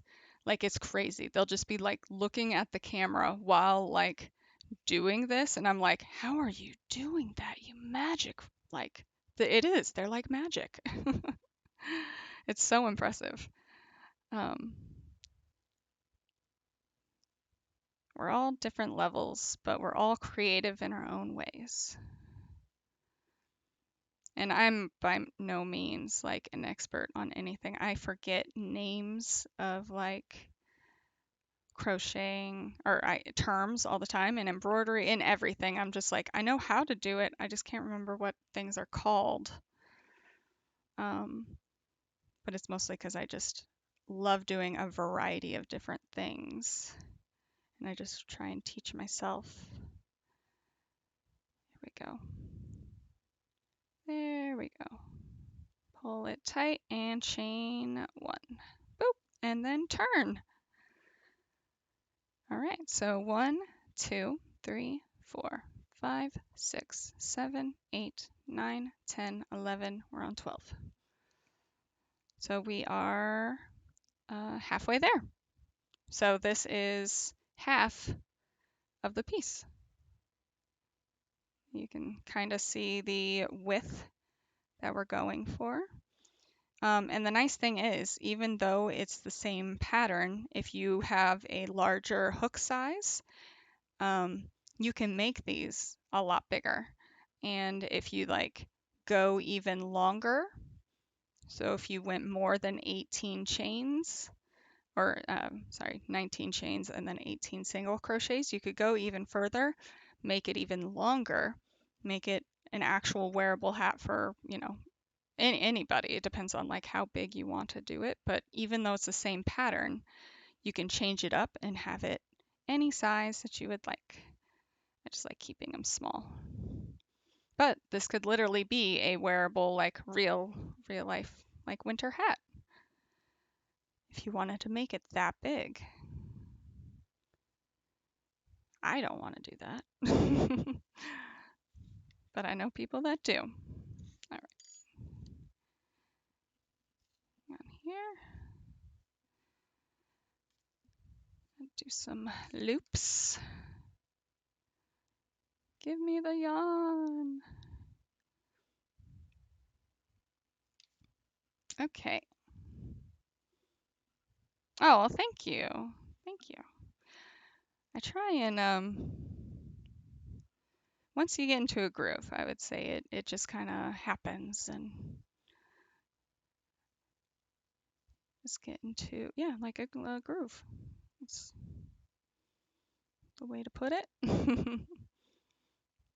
On these days when I'm just doing the same thing over and over again, I should probably look into like getting music or something. We could jam out. I don't know what music is allowed. I'm assuming anything like royalty free. To listen to some sweet classical music.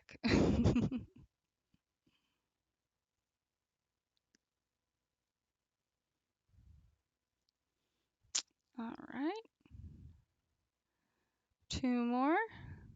So let's say I stopped right there. You can actually see that if I stopped right there and then turned and went up, there is an indent of where you can tell that I missed a single chain. So we're trying to keep this as straight as possible. And just an example, if I did stop, which I have done that in the past, where, I mean, you learn as you do stuff. But, so if I did stop, it would just like be poking out. It obviously wouldn't be aligned right. So one more. Chain and turn. And at this point, I don't know if you've noticed, but I tend to hold it like sideways and then work up. I think it just helps me to get into the back loop a bit better. So there. And after a while, I kind of just bunch all that stuff at the back end of my thumb.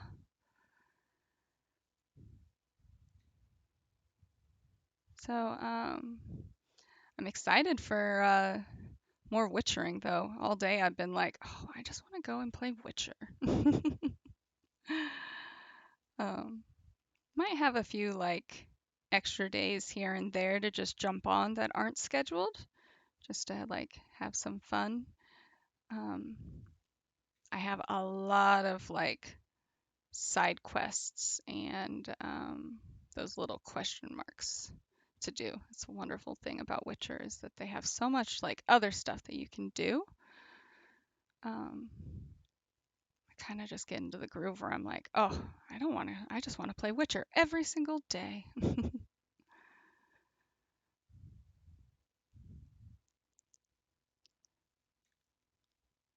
I might hop on. I can't do it Tuesday, but any other day I think I can. All right, and oh, nope. So I almost chained up, but I actually need to switch my color.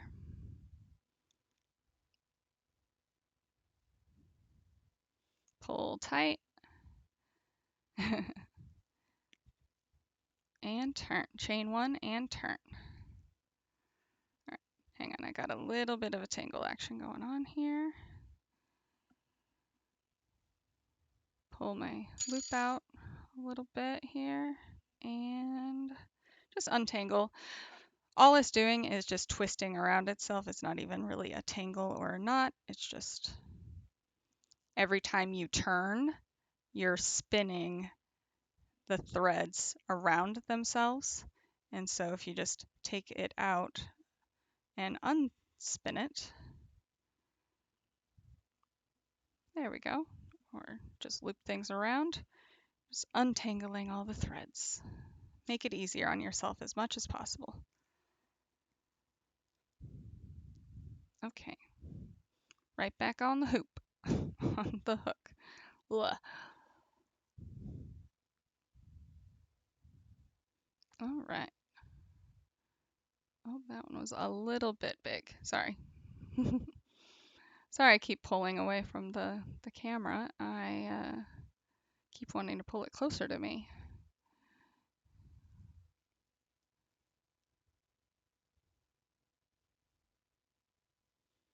Wow, the yellow is so bright on camera.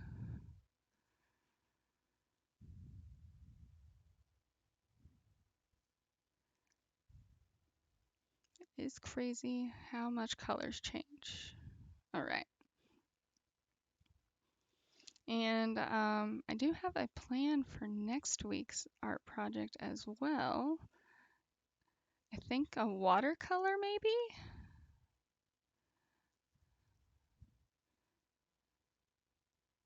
Been doing a lot of like different crafts. I think a watercolor will be pretty straightforward.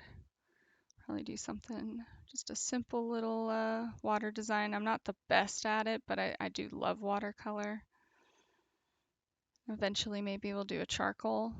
I love charcoal. Oh, and I gotta show you guys erase highlight. Yeah, see, I have all these like different types of art that I just like love to do. Not the best at any of them. I just enjoy doing all different types. Okay, chain one and turn.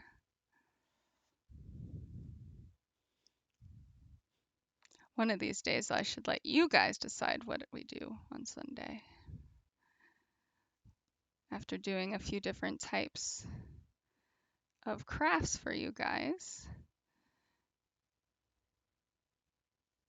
And once I don't want to like do the same thing back to back,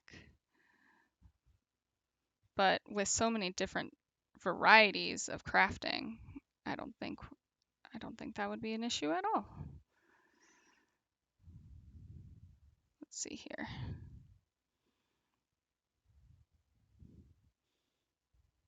Just gotta pull some more thread here.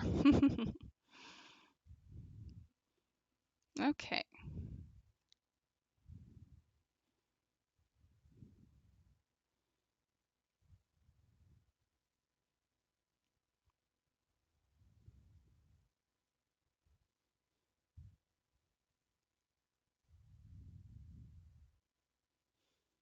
All right, so, sorry, once we finish this, all I'll be doing is tightening on one side, but the little puff is like so easy, so like, and they're so fun. You can just put them on anything. All right, switching to brown. So before you chain, pull your brown through, pull it tight, and then chain one. There we go. And turn. You can see some of the specks coming through.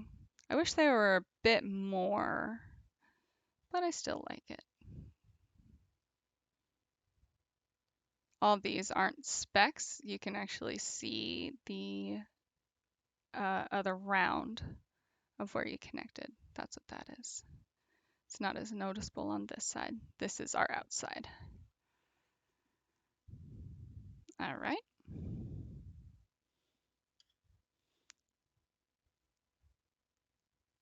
Oh, I have inflammation, so my joints get, oh, as I'm trying to pop this guy, there it goes. So I I wear them to help keep my inflammation down and just kind of, it's like a compressor and compression glove.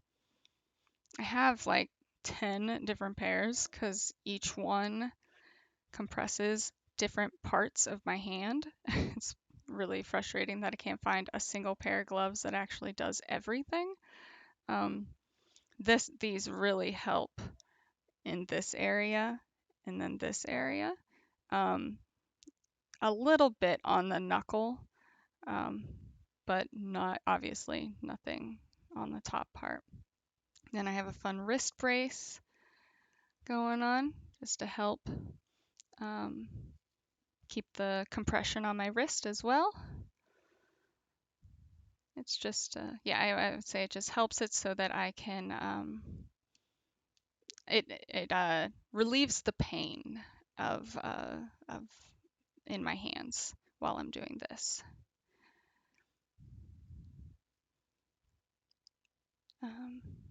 Yeah, I have like full ones that go all the way through, and that helps like the full finger, but it doesn't help at all in like this part of my hand. Um, I have one that does really good on only these two fingers, but nowhere else on my hand. It's frustrating how like they're all built different, made with different material. Oh, we made it to the guts. I don't know how that happened, but I'll take it. Let's do the guts. All right, well that can go away. Okay then, yeah, sorry I didn't explain that well. It's just pretty like arthritis gloves. That's the easiest way I can explain it.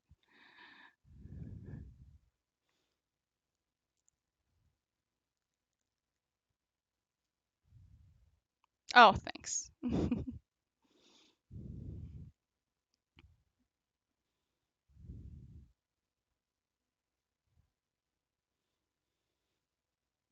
All right. So I already lost what row we're on, but luckily I can just count. And I know that I will end, since everything is even, my last row I'm pretty sure will be over here. So all my strings will be on one side. 13, I think? Yeah, I think you're right. So 9 more rows.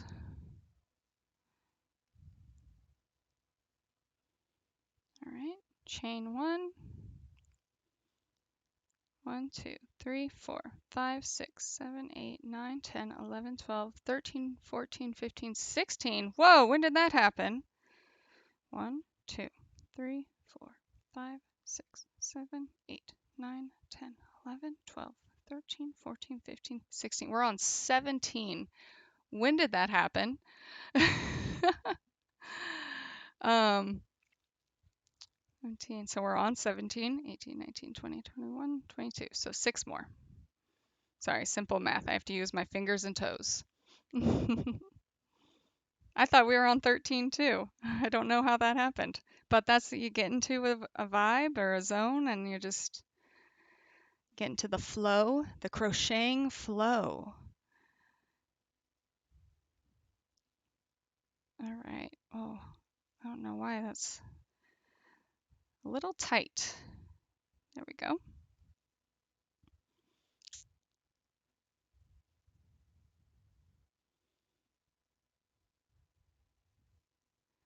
Yeah, I need to hold it this way. I was trying to do it the normal way, but I gotta hold it this way. And after a while, I just like fold it up so that I can hold it to the side like that.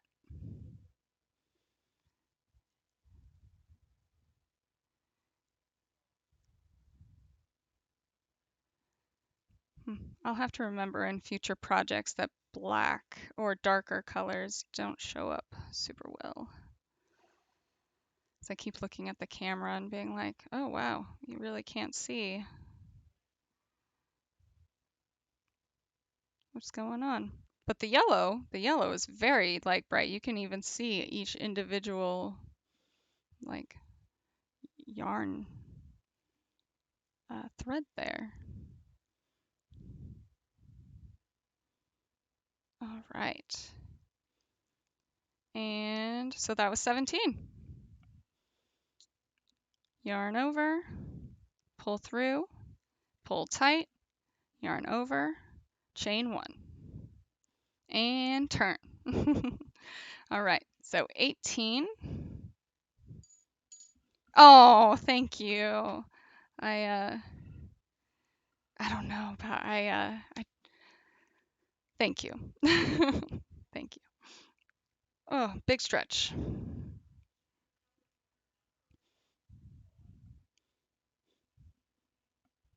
Okay, just get that out of the way.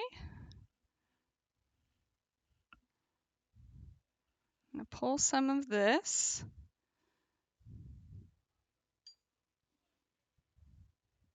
Oh no, don't be doing that. Okay, I thought I created a knot. Now, usually like to make this easier on yourself, you can like make actual balls of yarn. I never end up doing that until I'm down to like the last bit and it's all the like it's all just like floppy and it's hard to work with these long stints.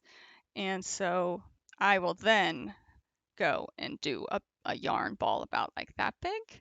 Because if I did the full stint, your yarn, I've done it before, the yarn ball gets like huge and it takes a lot of time. And I feel like it kind of just, if I can work with this while it's still put together, still pretty tight, then I would prefer to do that and not use time to, or waste time, I guess. Um, but to each their own. I know that a lot of people automatically do that. They take their stints right away and make balls of yarn, like actual, like what you envision. Oh, there we go. I was like, what's this brown doing over here? All right.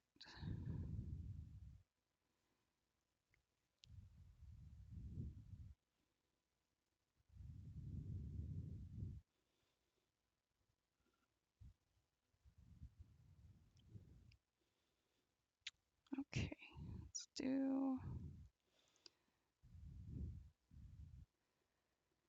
the lion. All right.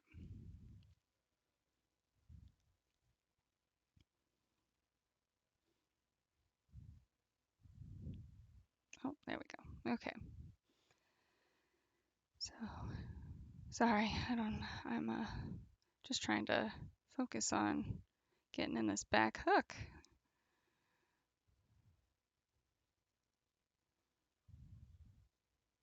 And last one. Right there. That was our last, right? Yes. Right there. Turn and change. So, pull this out.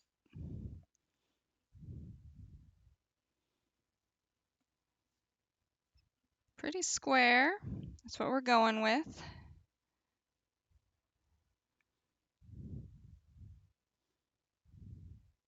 Yeah.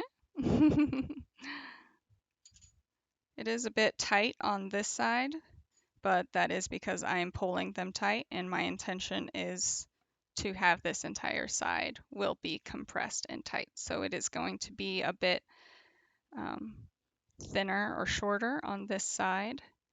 But if you do just want to keep it straight, you wouldn't be pulling this side as tight. You would keep it pretty loose. And it isn't that far off. I can see it. You might be able to see it a bit. The side is very loose, but that's what we're going for, the stripe effect. All right, I'm going to fold this over so I can hold it off to the side like I've been doing. And if you're never unsure, just count to yourself. Lots of 2, 3.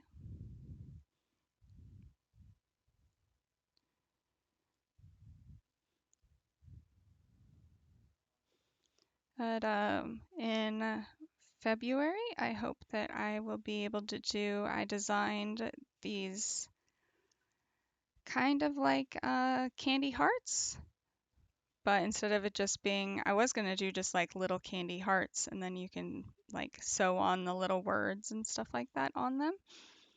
But I thought maybe I could make even like little boxes. So you use a much smaller hook to make sure that your yarn is very tight. Um, Even with the same amount or same weighted yarn, you just use a smaller hook. It is harder, but it keeps the yarn really tight and really stiff. So these are really soft. They are mobile. They're pretty, like you can feel the fabric pretty well. But if I use a smaller hook, I notice that you lose the softness because it's very compressed. It's really like pushes your chains really, really close together. All right, hang on. We're going to switch colors. Pull tight and chain 1. Turn. But if you make it tight, it makes it stiff, and I thought I could make like a lip about that big and then a base. So the base would be like about that big, and then it'd have a lip right on there, and then it would have a lid that goes on top. I thought that could be a cute little like gift box for people for Valentine's Day. And I have all kinds of hats planned. I love making, they're pretty much the same like these, but like little 4th of July hat, like like a top hat. And you can do them for like a snowman hat, same design, just black instead. And you could do like a little leprechaun hat, same design, it's just green, obviously. Oh, sorry, I did a double crochet. Nope, stop yarning over. I don't know why I was doing that, sorry.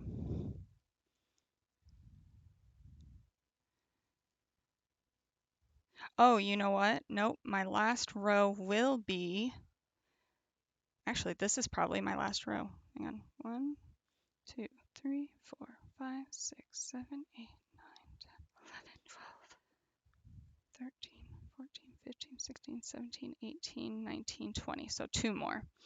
But it will be over on this side is when we'll end, and then you sew it back.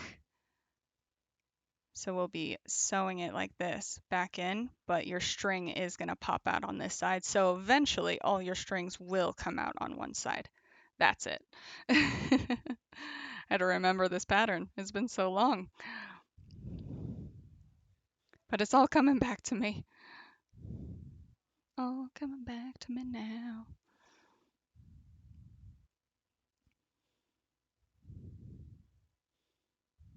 Oh, there we go. Let's see what other projects. I love making toys for kids. Do like lots of little dinosaurs. Made like a cute little alpaca. That was a pattern.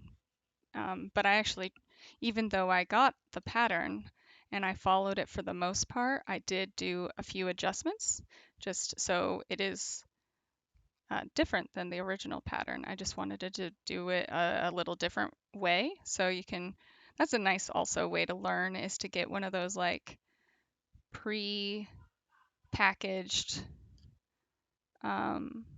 projects. They give you the exact amount of yarn you need. They give you, oh, hang on, I'm sorry guys. They are having fun downstairs and I'm not sure if you can hear that, but I'm going to go close my door.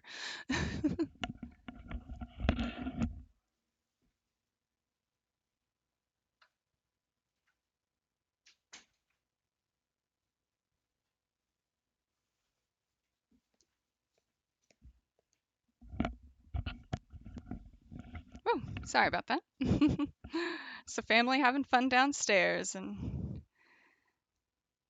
until they're laughing up a storm.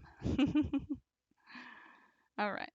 Um, but I love making little toys and stuff, little animals. Made a little octopus once. Oh, to make a squidge. Oh my God. Um, make a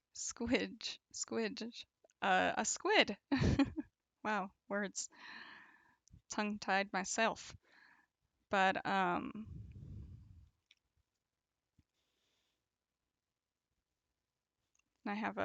been trying to make a few bags because I want to make things for family and friends and stuff, but everyone's an adult. I don't think many of them want toys. It is fun to make things for their kids, but I should also, make things for the parents and, my friends that don't have kids. And I think bags are a lot of fun, and I can make all different types, but they do take quite a bit longer, just much longer than these. Not as long as blankets. I guess it depends on the type of bag. Um, but I've been trying to practice like different patterns just to get an idea of like what would work best for different, because I did make myself a bag, but I used this type of yarn, this this red heart, and it is so stretchy. You can see how stretchy it is, and it does not do well with anything heavy in the bag. It literally will just stretch the bag out. And I mean, the bag will go back to its shape once you take everything out. But if you have something heavy in there, it's just going to stretch it all the way down, and it does not hold its form. I use it for holding yarn when I'm on out, like if I go somewhere and I want to do like we do go out somewhere, but I want to also take a small project. Um, I will use that because yarn is light. It's not going to stretch out the bag. But I notice like if I put my tablet, even just my phone in it, it weighs it down so much that it stretches the yarn. So I have to like play around with different types of yarn. I think Heartland is what I've settled with. They have a lot of beautiful, like more muted colors. So these colors are very bright. Um, and the colors that I have for them are much more muted, but they're still beautiful colors. I like muted colors as well. Okay, wait, let me verify. 1, 2, 3, 4, 5, 6, 7, 8, 9, 10, 11, 12, 13, 14, 15, 16, 17, 18, 19, 20, 21. So we are on our last row.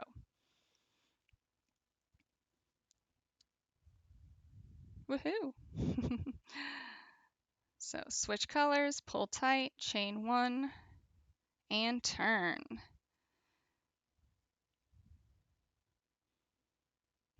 I thought, is it actually 24? Let me verify here.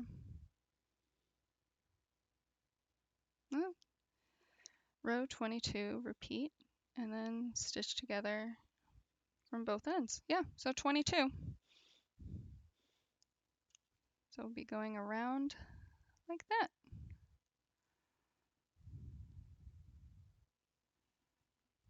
There we go. So last row in the back loop, single crochet again in every single chain. It'll be 18. And we'll walk you through a single crochet again in the back loop, yarn over, pull through, yarn over, pull through 2. That is a single crochet, what we've been doing the entire time.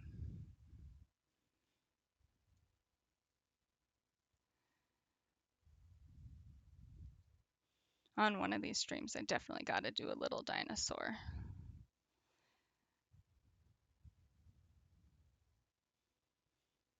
Takes a bit more time, but even they're pretty small. They're palm sized, I'd say, but they're just a bit more intricate, a lot more changing.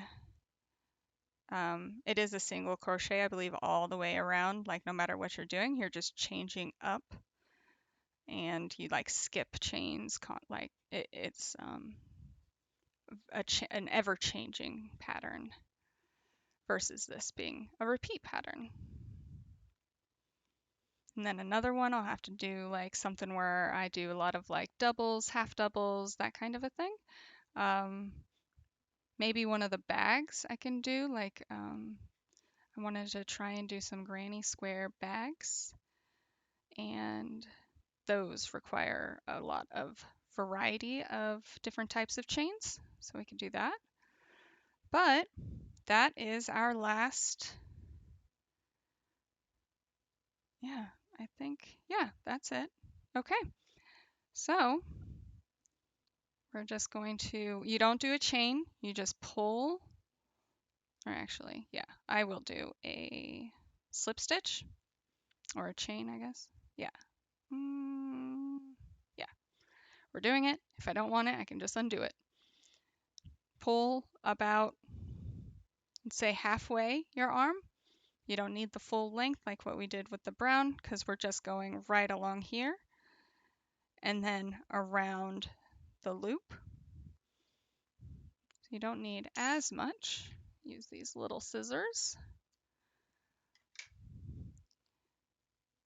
Pull through, and we're done there. And we can also cut this guy off. Same, like to at least keep it 6 to 8, I'd say. Chop that off. All right. So this is what we did. It's just a square pretty much.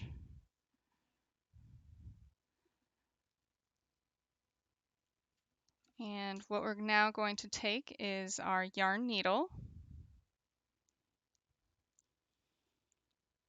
and thread where we stopped before. We stopped on this yellow.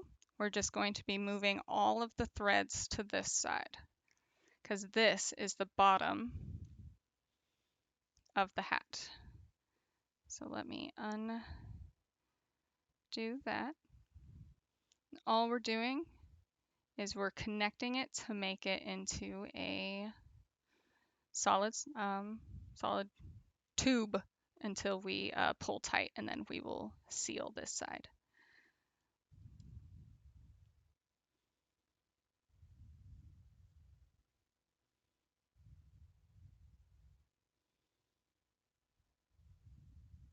All right. So we want, well, it really doesn't matter which way you go, because even if I did it this way, you could just flip it inside out, and then this side would be your outside. Because you can see where I connected into that back loop, I like to keep this side on the inside, but you will see a little bit of it when you fold that up. So it's not the biggest issue what side you choose. If you want to do it, say, this way, and then you flip this side up. So it's really whatever way you prefer. I just like having this side on the outside. All right. So you're going to loop these around. Find your end where you first started. Just slightly kind of just hold them together. And I just go in and out like you're sewing two pieces of cloth together. You're just finding one of the chains. We'll go to the top here, and you're just going to be connecting each chain together. So each chain is going to line up. Gosh, it's brown. I should not have chosen brown. Sorry, guys. But they will line up, and all you're doing is, oh, look, a captain here. I knew it. It was inevitable. All right. So just like that, it's connection. You're going to go down into the next chain on the brown side and come back up through the yellow. Just like you're connecting anything you're sewing together. Same thing, go down the next chain and you're just going straight through. Just like that. Go down to the next chain and repeat.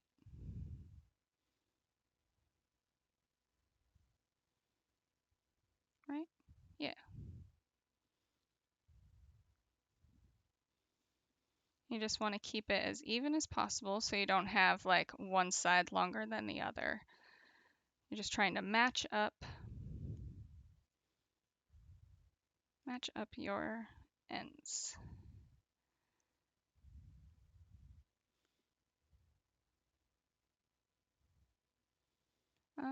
Actually, I think I am going to, yep, hang on, I'm redoing that.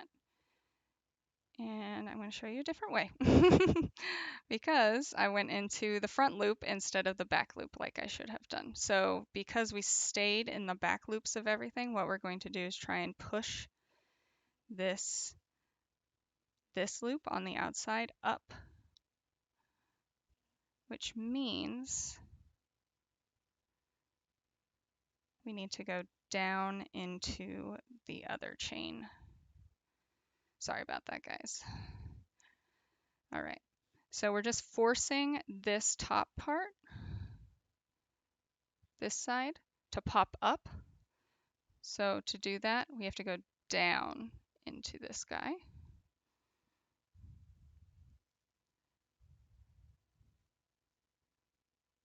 Oh, Garuda, thank you for the group hug. There we go. I needed that on that little mishap I just did. Whoopsie.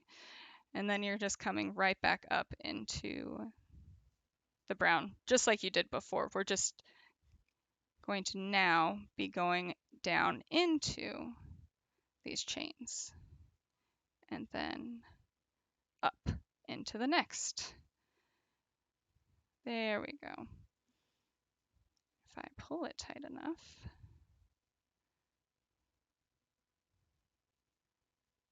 Why did that one not work?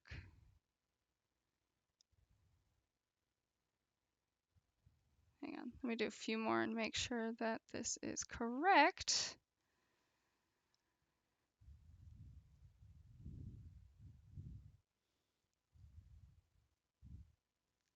Okay. It's not doing exactly what I want it to do.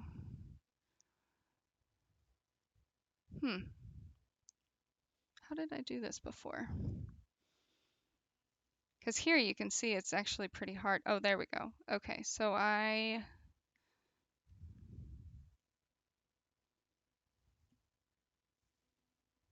that's not it either. How did I do this before?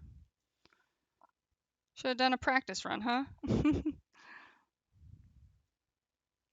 Maybe I just work completely in the back. Let's try that. Sorry, guys. Just really want this to look good. Make sure that I'm sewing these together properly. I can tell you I am not. Definitely not.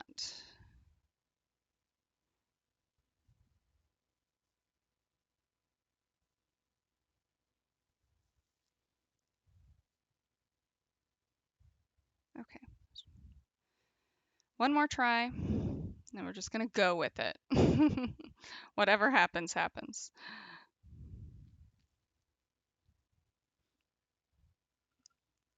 Let me see. Did I write anything in here? No, just sew together. Okay.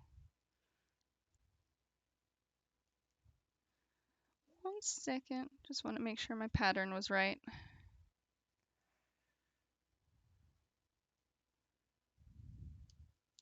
Yeah, okay. All right, let's try that again.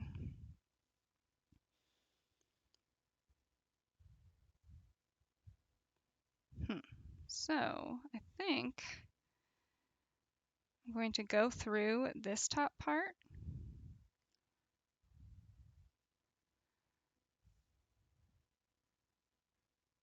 and connect it right there like that.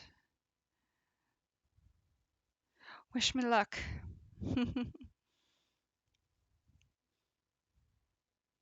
Okay, I think that that will work.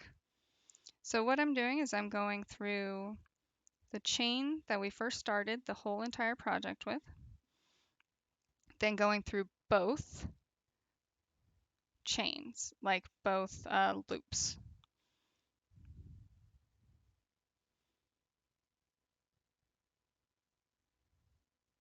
And yeah, we're gonna do that. We're gonna stick with it.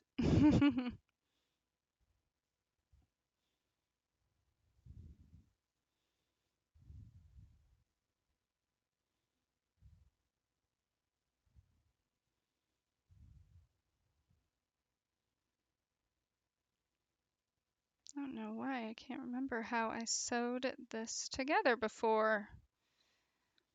Because you can make it where it looks like you can't even tell it's there, that it was sewed together. Not this one. This one you're going to be able to tell. Oh,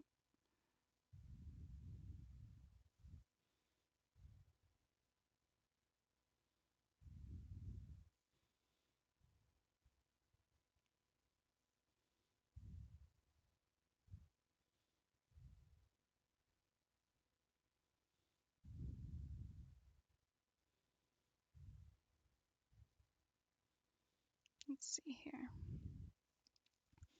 Like I said, you just want to keep them as straight and aligned as possible. It does get a little hard when you're off, which I think I might be.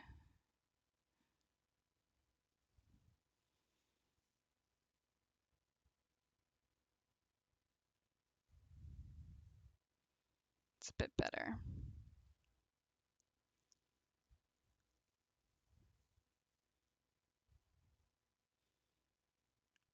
There we go.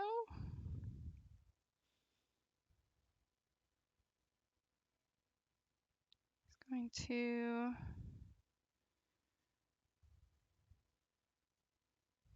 kind of looks like the speckles, so I guess it kind of ties it together. It works. It works, whatever. All right, now we're at the end. So, before we pull everything together, I am going to knot it. So I'm going to go up into the edge here and over to this brown.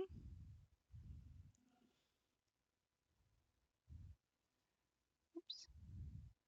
And then knot that twice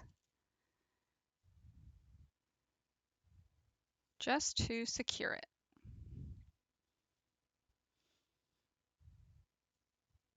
And since this guy is already pretty short, I'm actually going to use this brown. And really, you can use any of these to do what I'm about to do. Let's do this yellow. So we're going to thread the needle.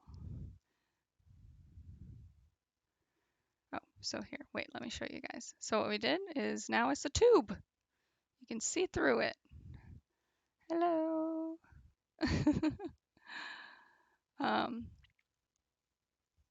And all we're going to be doing now is tightening these together. Much easier than sewing it together. All I'm going to be doing is going into each one of these loops. So first, let's go ahead and go back that way. And I'm going underneath each of these as well as part of the project. So where we transitioned the color as well as the chain that we had for each piece. So there. Then I'm going to go into this guy as well as the chain of the brown, just like that.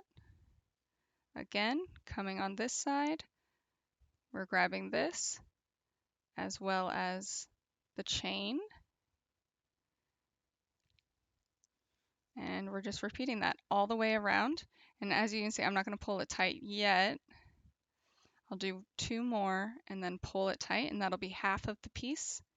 You'll see how it kind of just brings it all together. All right, so if I pull it, it tightened up that one side. So this is the original. We're about to go and catch all of this, and this is all the tight pieces. So you can see this, all these extra loops. These are from me not pulling tight enough on these. So it's all these little extra. When we were transitioning, I probably should have pulled it tighter. But doesn't matter. They'll be hidden by the poof. So no big deal. So grab that chain and the next chain. And we're just bringing the top of the piece and bunching it together. That's all we're doing to give it the shape of a hat.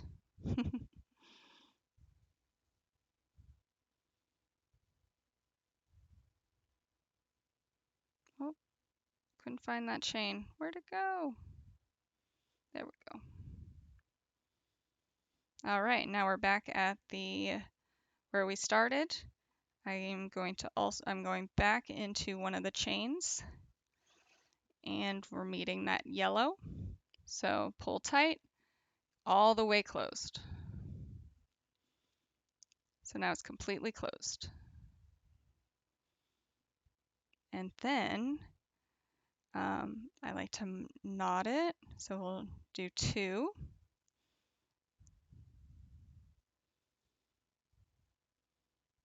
And then I recommend going around one more time just to make sure that that top is secure.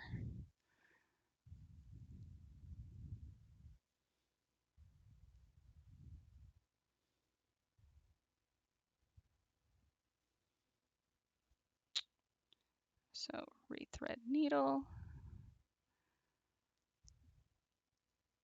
All right, sticking my hand in there. And I'm just trying to catch whatever I can catch. At this point, it doesn't matter. You're just trying to secure this top. And you don't even have to go into each row. It's just whatever you can catch.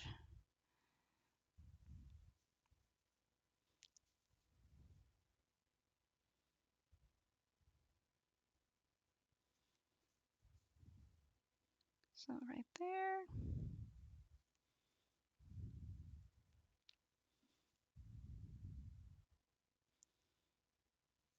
And right there. And then knot again. So just making sure that that top does not open back up for any reason. All right, we'll do a third one just for safe measure. Boom! So if you wanted your other side, you just flip it. I guess we can. We can just flip it.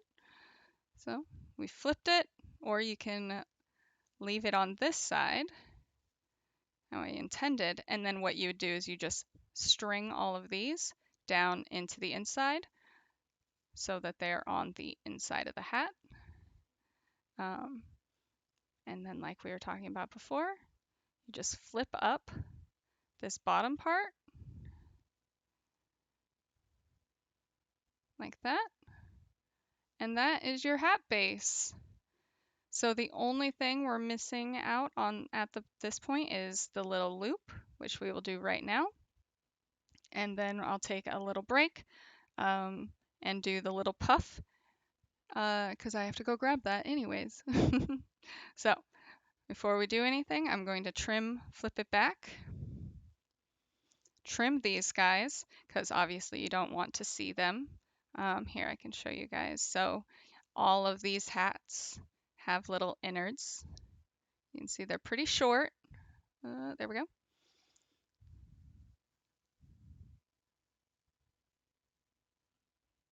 Again, little strings. That's about the length you want. You can keep them longer, but you don't want them to be popping out the bottom. Like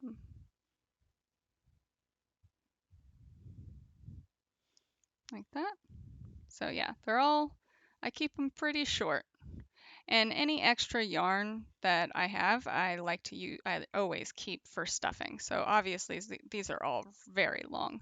And even when I make this loop with this yarn, I'll probably still have another like 5-6 inches of extra yarn because we're probably only going to make it. These are all very short. I didn't give myself enough room for looping these. I probably ended up looping maybe something like this and wasn't really thinking, that's even a bit short. Maybe this guy, but even that could be, so that guy could be a decent loop as well.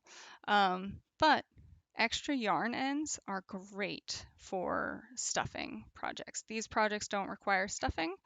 Oh, before we tie or knot anything off, you should knot each of your ends. So let's go ahead and tie these together. At least 2. And not only do I just do the brown or like browns and golds together, I just mix it up. I do each of them to each other as well, just to make sure everything is as secure as possible.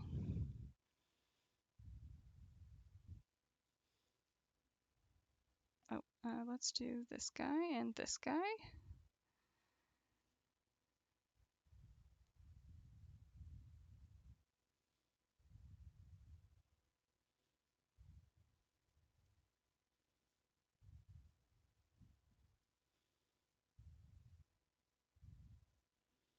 All right, they're all pretty secure. Let's go ahead and cut these. So keep your ends, little stuffing material. Now I'm going to thread the needle for this really long one.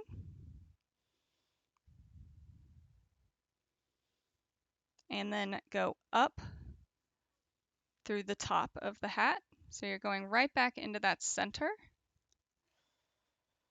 You're going to go right in there.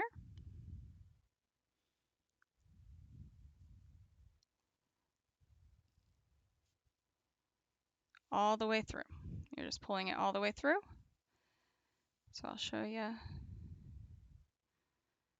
We're just coming out the top of it. Make sure you give yourself enough length of a loop. Try not to make it super small like these guys. But you don't want a huge loop either. You want, I would say, 3 to 4 inch length of a loop. A little more than your finger length. This gives it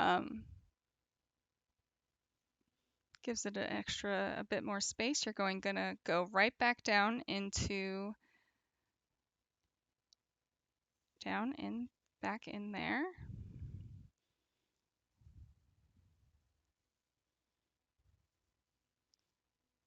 All right, now so I did pull a bit too much, so I'm just pulling it back.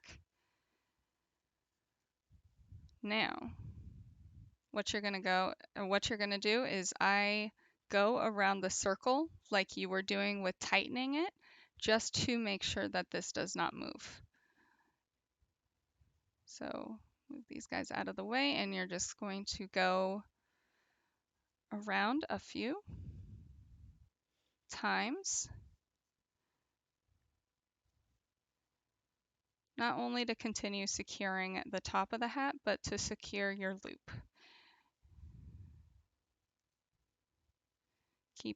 Make sure it's tight.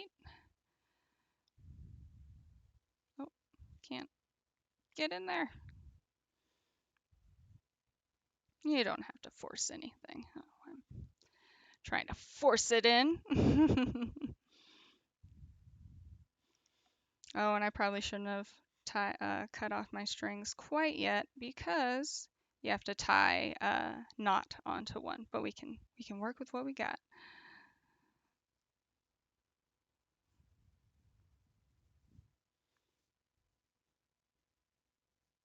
Just going in a circle.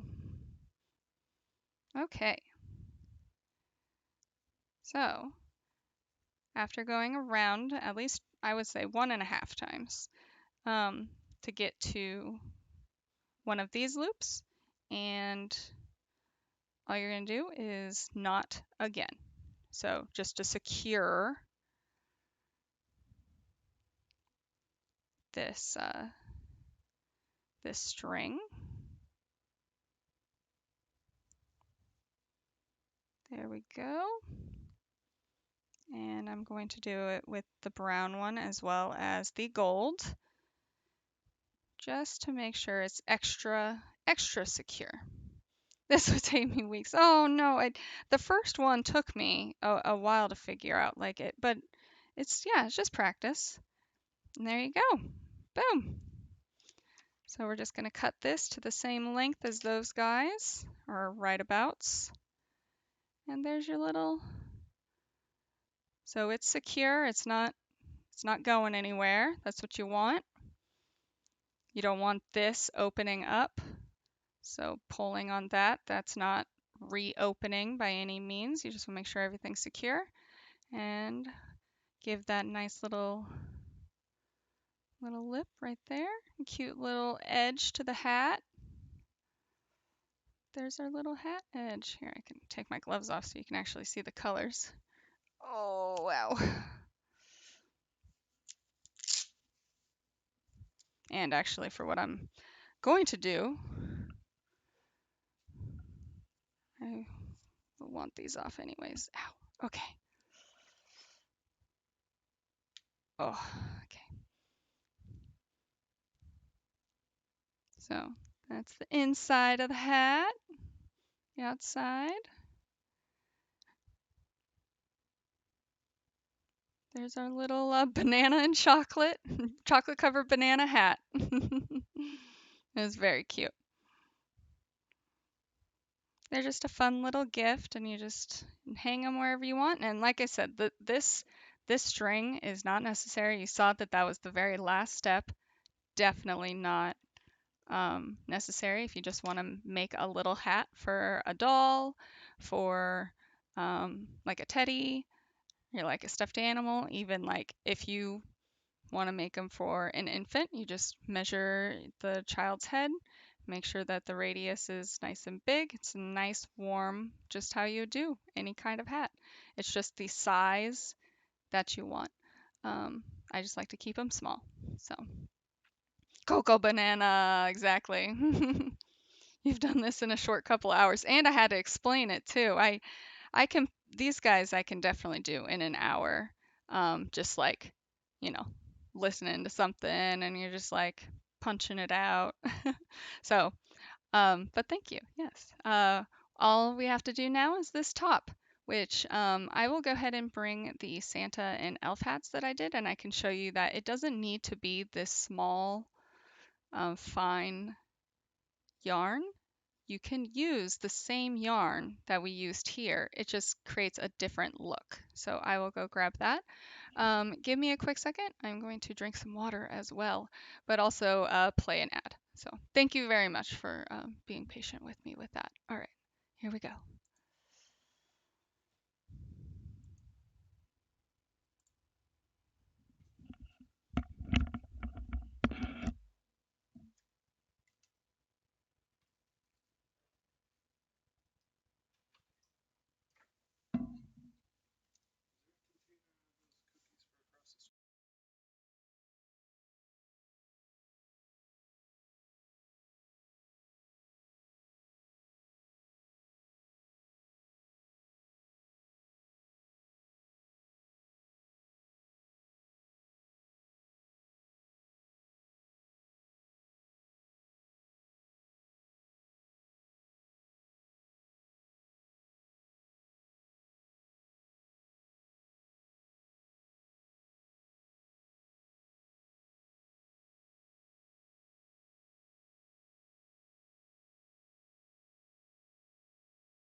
Okay.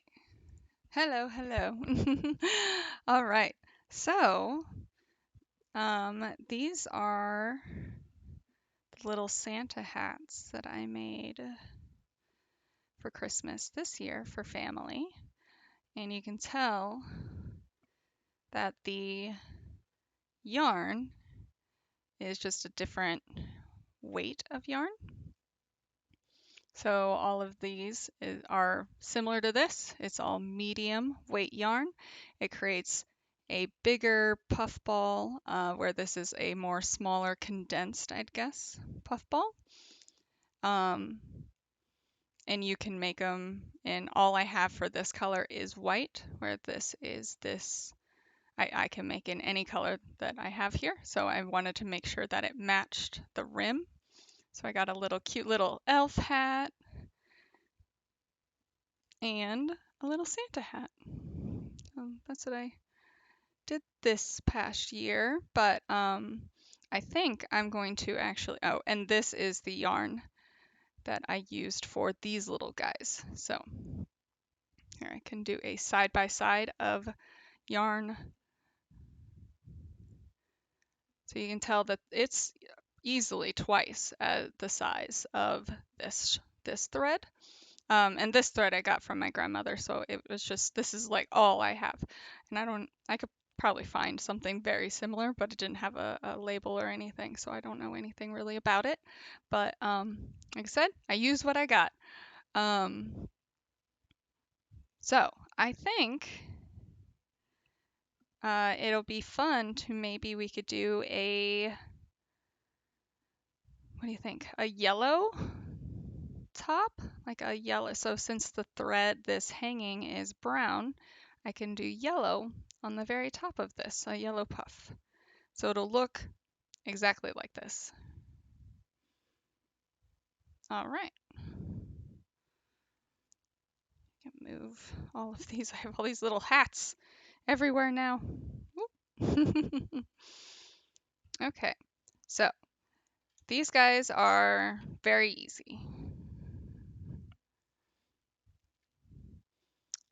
What I do is I measure out the length. I need one piece of string to keep it in its ball form. And what I do for that is at least the length of my hook. I'm going to do it a little more just to give myself a little lenience, but you want a decent length of string. That's just a reference guide. And I know hooks are all different sizes and stuff like that, but it's able to keep it consistent. All right.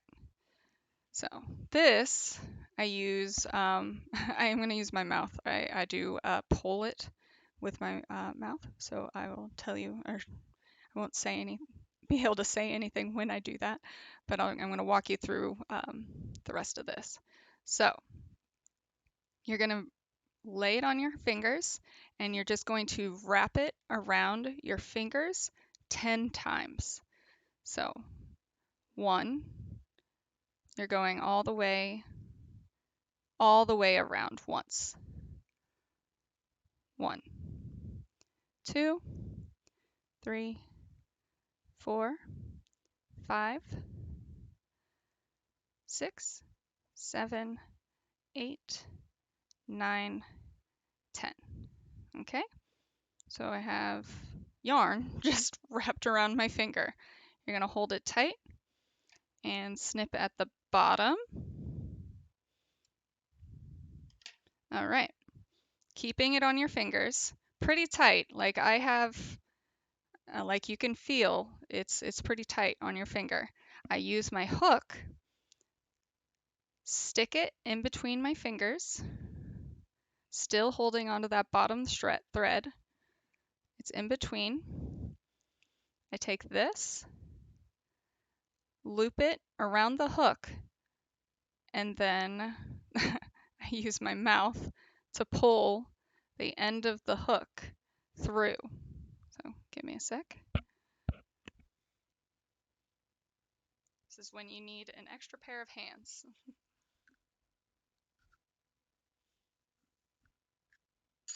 just like that. And then you're going to take this and wrap it around so that both ends are on the same side. And just keep them relatively even. It doesn't really matter, but all you're doing is creating a full loop all the way around. All right. So then I do one tie like that. So we're going to knot it on that side, but we need to take it off our fingers to get it as tight as possible. I'm going to start pulling. So you're going to slide it off your fingers. Just slide it off. And as you're doing that, before you fully take it off, I just like to keep it a bit tight. You want to keep it in the center. So obviously one of my fingers is a little smaller than the other right there, you can tell. So to get a little off, just kind of put it back in the center a little bit and then pull tight. And all you're doing is it makes a bow. Just like that. All right. And then knot it or tie it again to create a knot. Just like that. So you have your one string coming through like that, and your other one is poking in underneath all the other threads, but you have these loops where your fingers were, and that's where you're going to cut. So if you don't feel like super secure with this, you can go to the other side and knot it as well. I don't think it's that necessary. It seems to work that just the single knot. So I pull that all on one side, push the loops up like that. It's still a bow. You're just from the side now. Take your scissors, and all you're going to be doing is cutting these as evenly as possible. So best way is to keep it straight, and you're just trying to make it straight from your center. So, oh, these are such bad scissors. There's a reason I only use these for embroidery. There we go. And there's that one loop, just like that. So before I cut the other, I'll show you. Just kind of open them all up, and then there's half of your poof. There's half of the poof. And it's okay if they're a bit uneven. The nice thing is, once this is all like poofed out and attached onto the hat, I go in and just kind of shape them, cut off any pieces that I think are a bit too long. So we're gonna go ahead and do the same thing on the other side. Just kind of pull up on them to keep them as close to even as possible, but you can see I do have a few longer ones. That's okay. Boom, just like that. All right. Now this is our bottom. So you just kind of loosen them all up. There is going to be some fuzz. So just like that. So this guy down here you can see is a bit long, but other than that, it's not that bad. Yeah, just around here. Maybe this guy a little bit, but you can shape it any way you want it. It kind of looks like a little flower.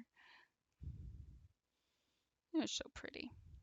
All right, well here I can do it right now because it's going to look like this on the hat. So just go in and just kind of shape it. Maybe that guy. Just don't go too crazy.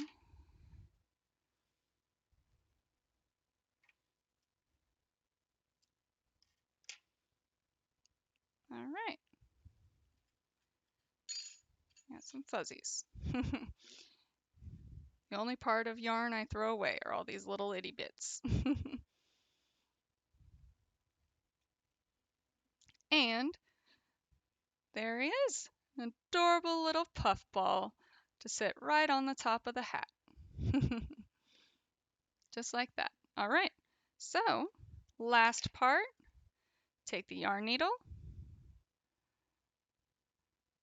and yarn one of them. You're going to have to do both of them individually. You want them on two separate sides to keep the hat as centered as possible, but it also makes it so you don't have to come back up because you want to be able to tie off on one side, and if they go both into the same location in the hat and then you tie it off, it's not going to be secure. So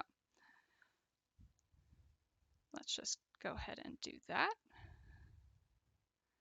Take your yarn needle, just find not in the center, slightly off. You want this guy to be, here, we'll put this guy on this side, and I'll go in this side on one, and then the next one I'll go in on this side. So here and then here, where my center is right in that center, right there. And don't worry about being like super tight right now. You're just trying to get the string on the opposite side of your piece. Same again, thread your other string.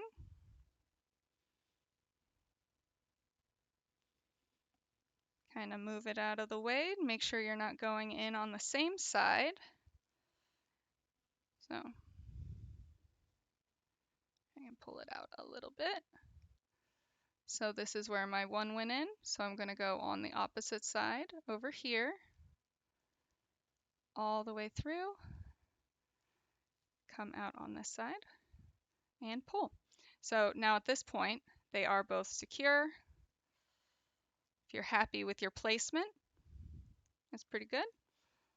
Flip it all the way out. And so you can see I came out on two different locations and tie them together.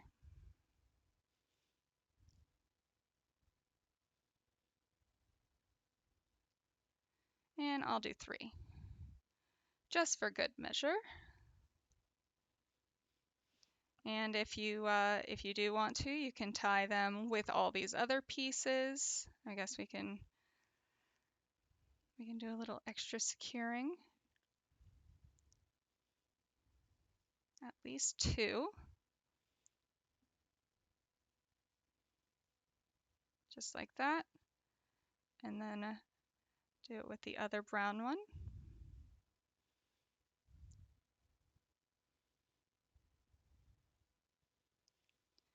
Lots of knots. Just to, I know I kind of overkill it. And then I'll do another one between the two of them. Just for safe measure. I do tend to overkill on these knots, but I just don't want this piece going anywhere. All right, and then I will trim those down as well. Boom, and we have a hat. An adorable cocoa banana winter hat. And you can do this in any colors. Doesn't have to be the brown, doesn't have to be yellow, green, it can be anything. And the stripes aren't necessary. So if you wanted to just have a solid colored hat versus the stripes, instead of rotating or switching your color on the top like we did every 2 rows, you just keep going. And it's still 22 rows. It's the same pattern. You're not switching anymore. So, but that is a little winter hat. Little string,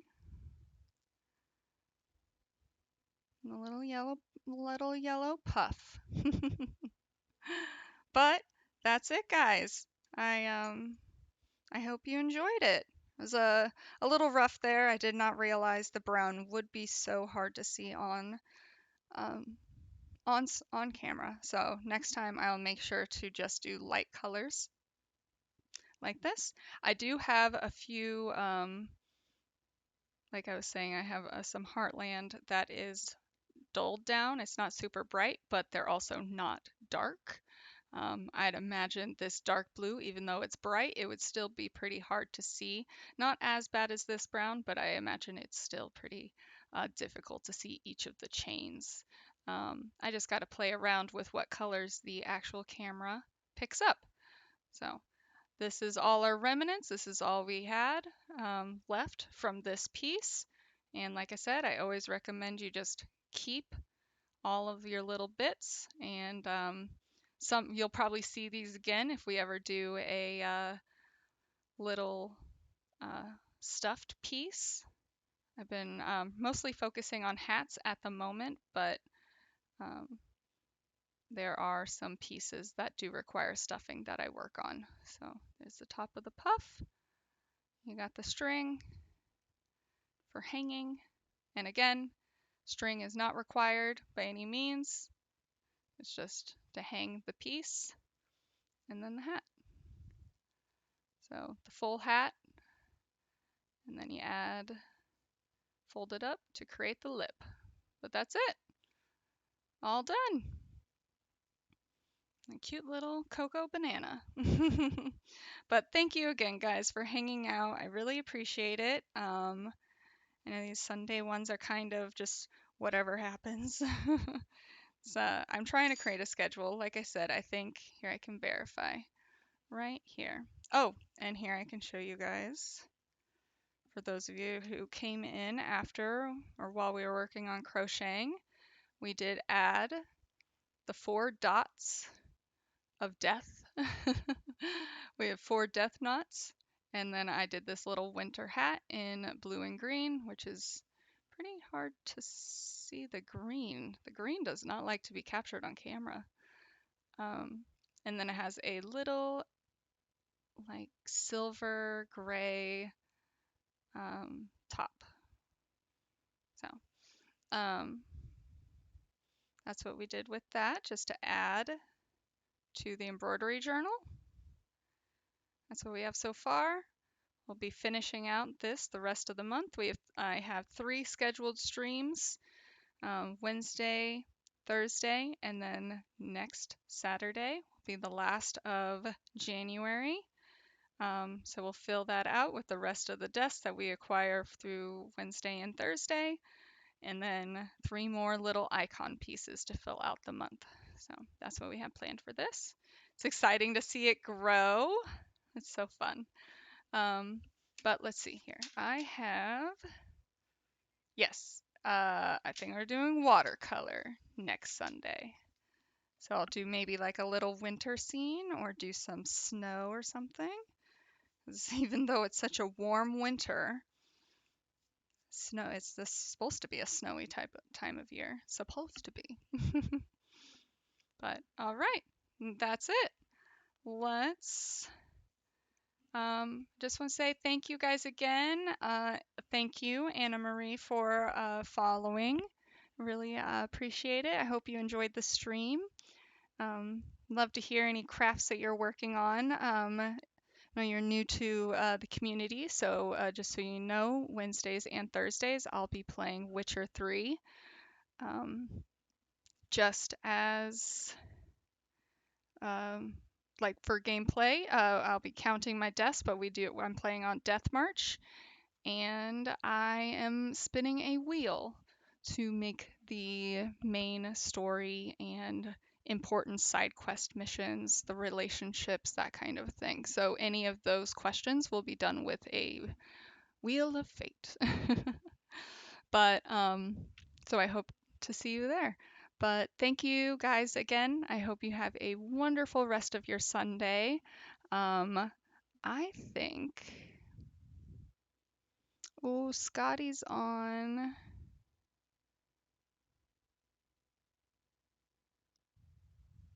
Wait, let me see here. Oh, I wasn't able to raid Scotty before. Dang, I keep wanting to raid Scotty. I keep forgetting I can't. Oh. I think think I need to be on here longer. Um, let's see. Let's go raid Ladypuss, I guess. Yes, yes, yes. All right. Let me move all this so I can get to my keyboard. Ay, ay, ay. All the little hats. Happy hat family. All right. Rating.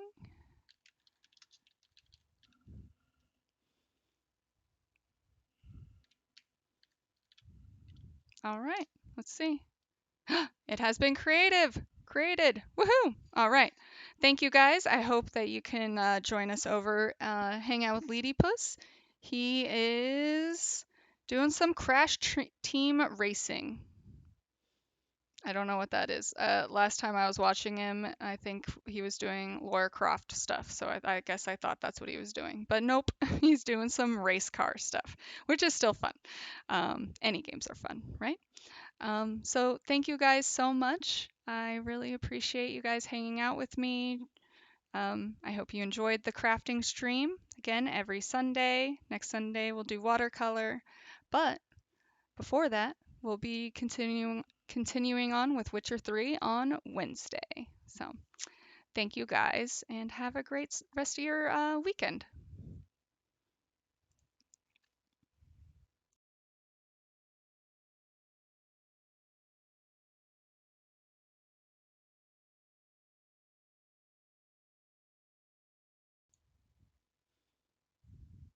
Oh, I forgot. We have a little raid message. Boom. Sorry. Go ahead and grab that if you want. I forgot. Um, but thank you guys again. Bye.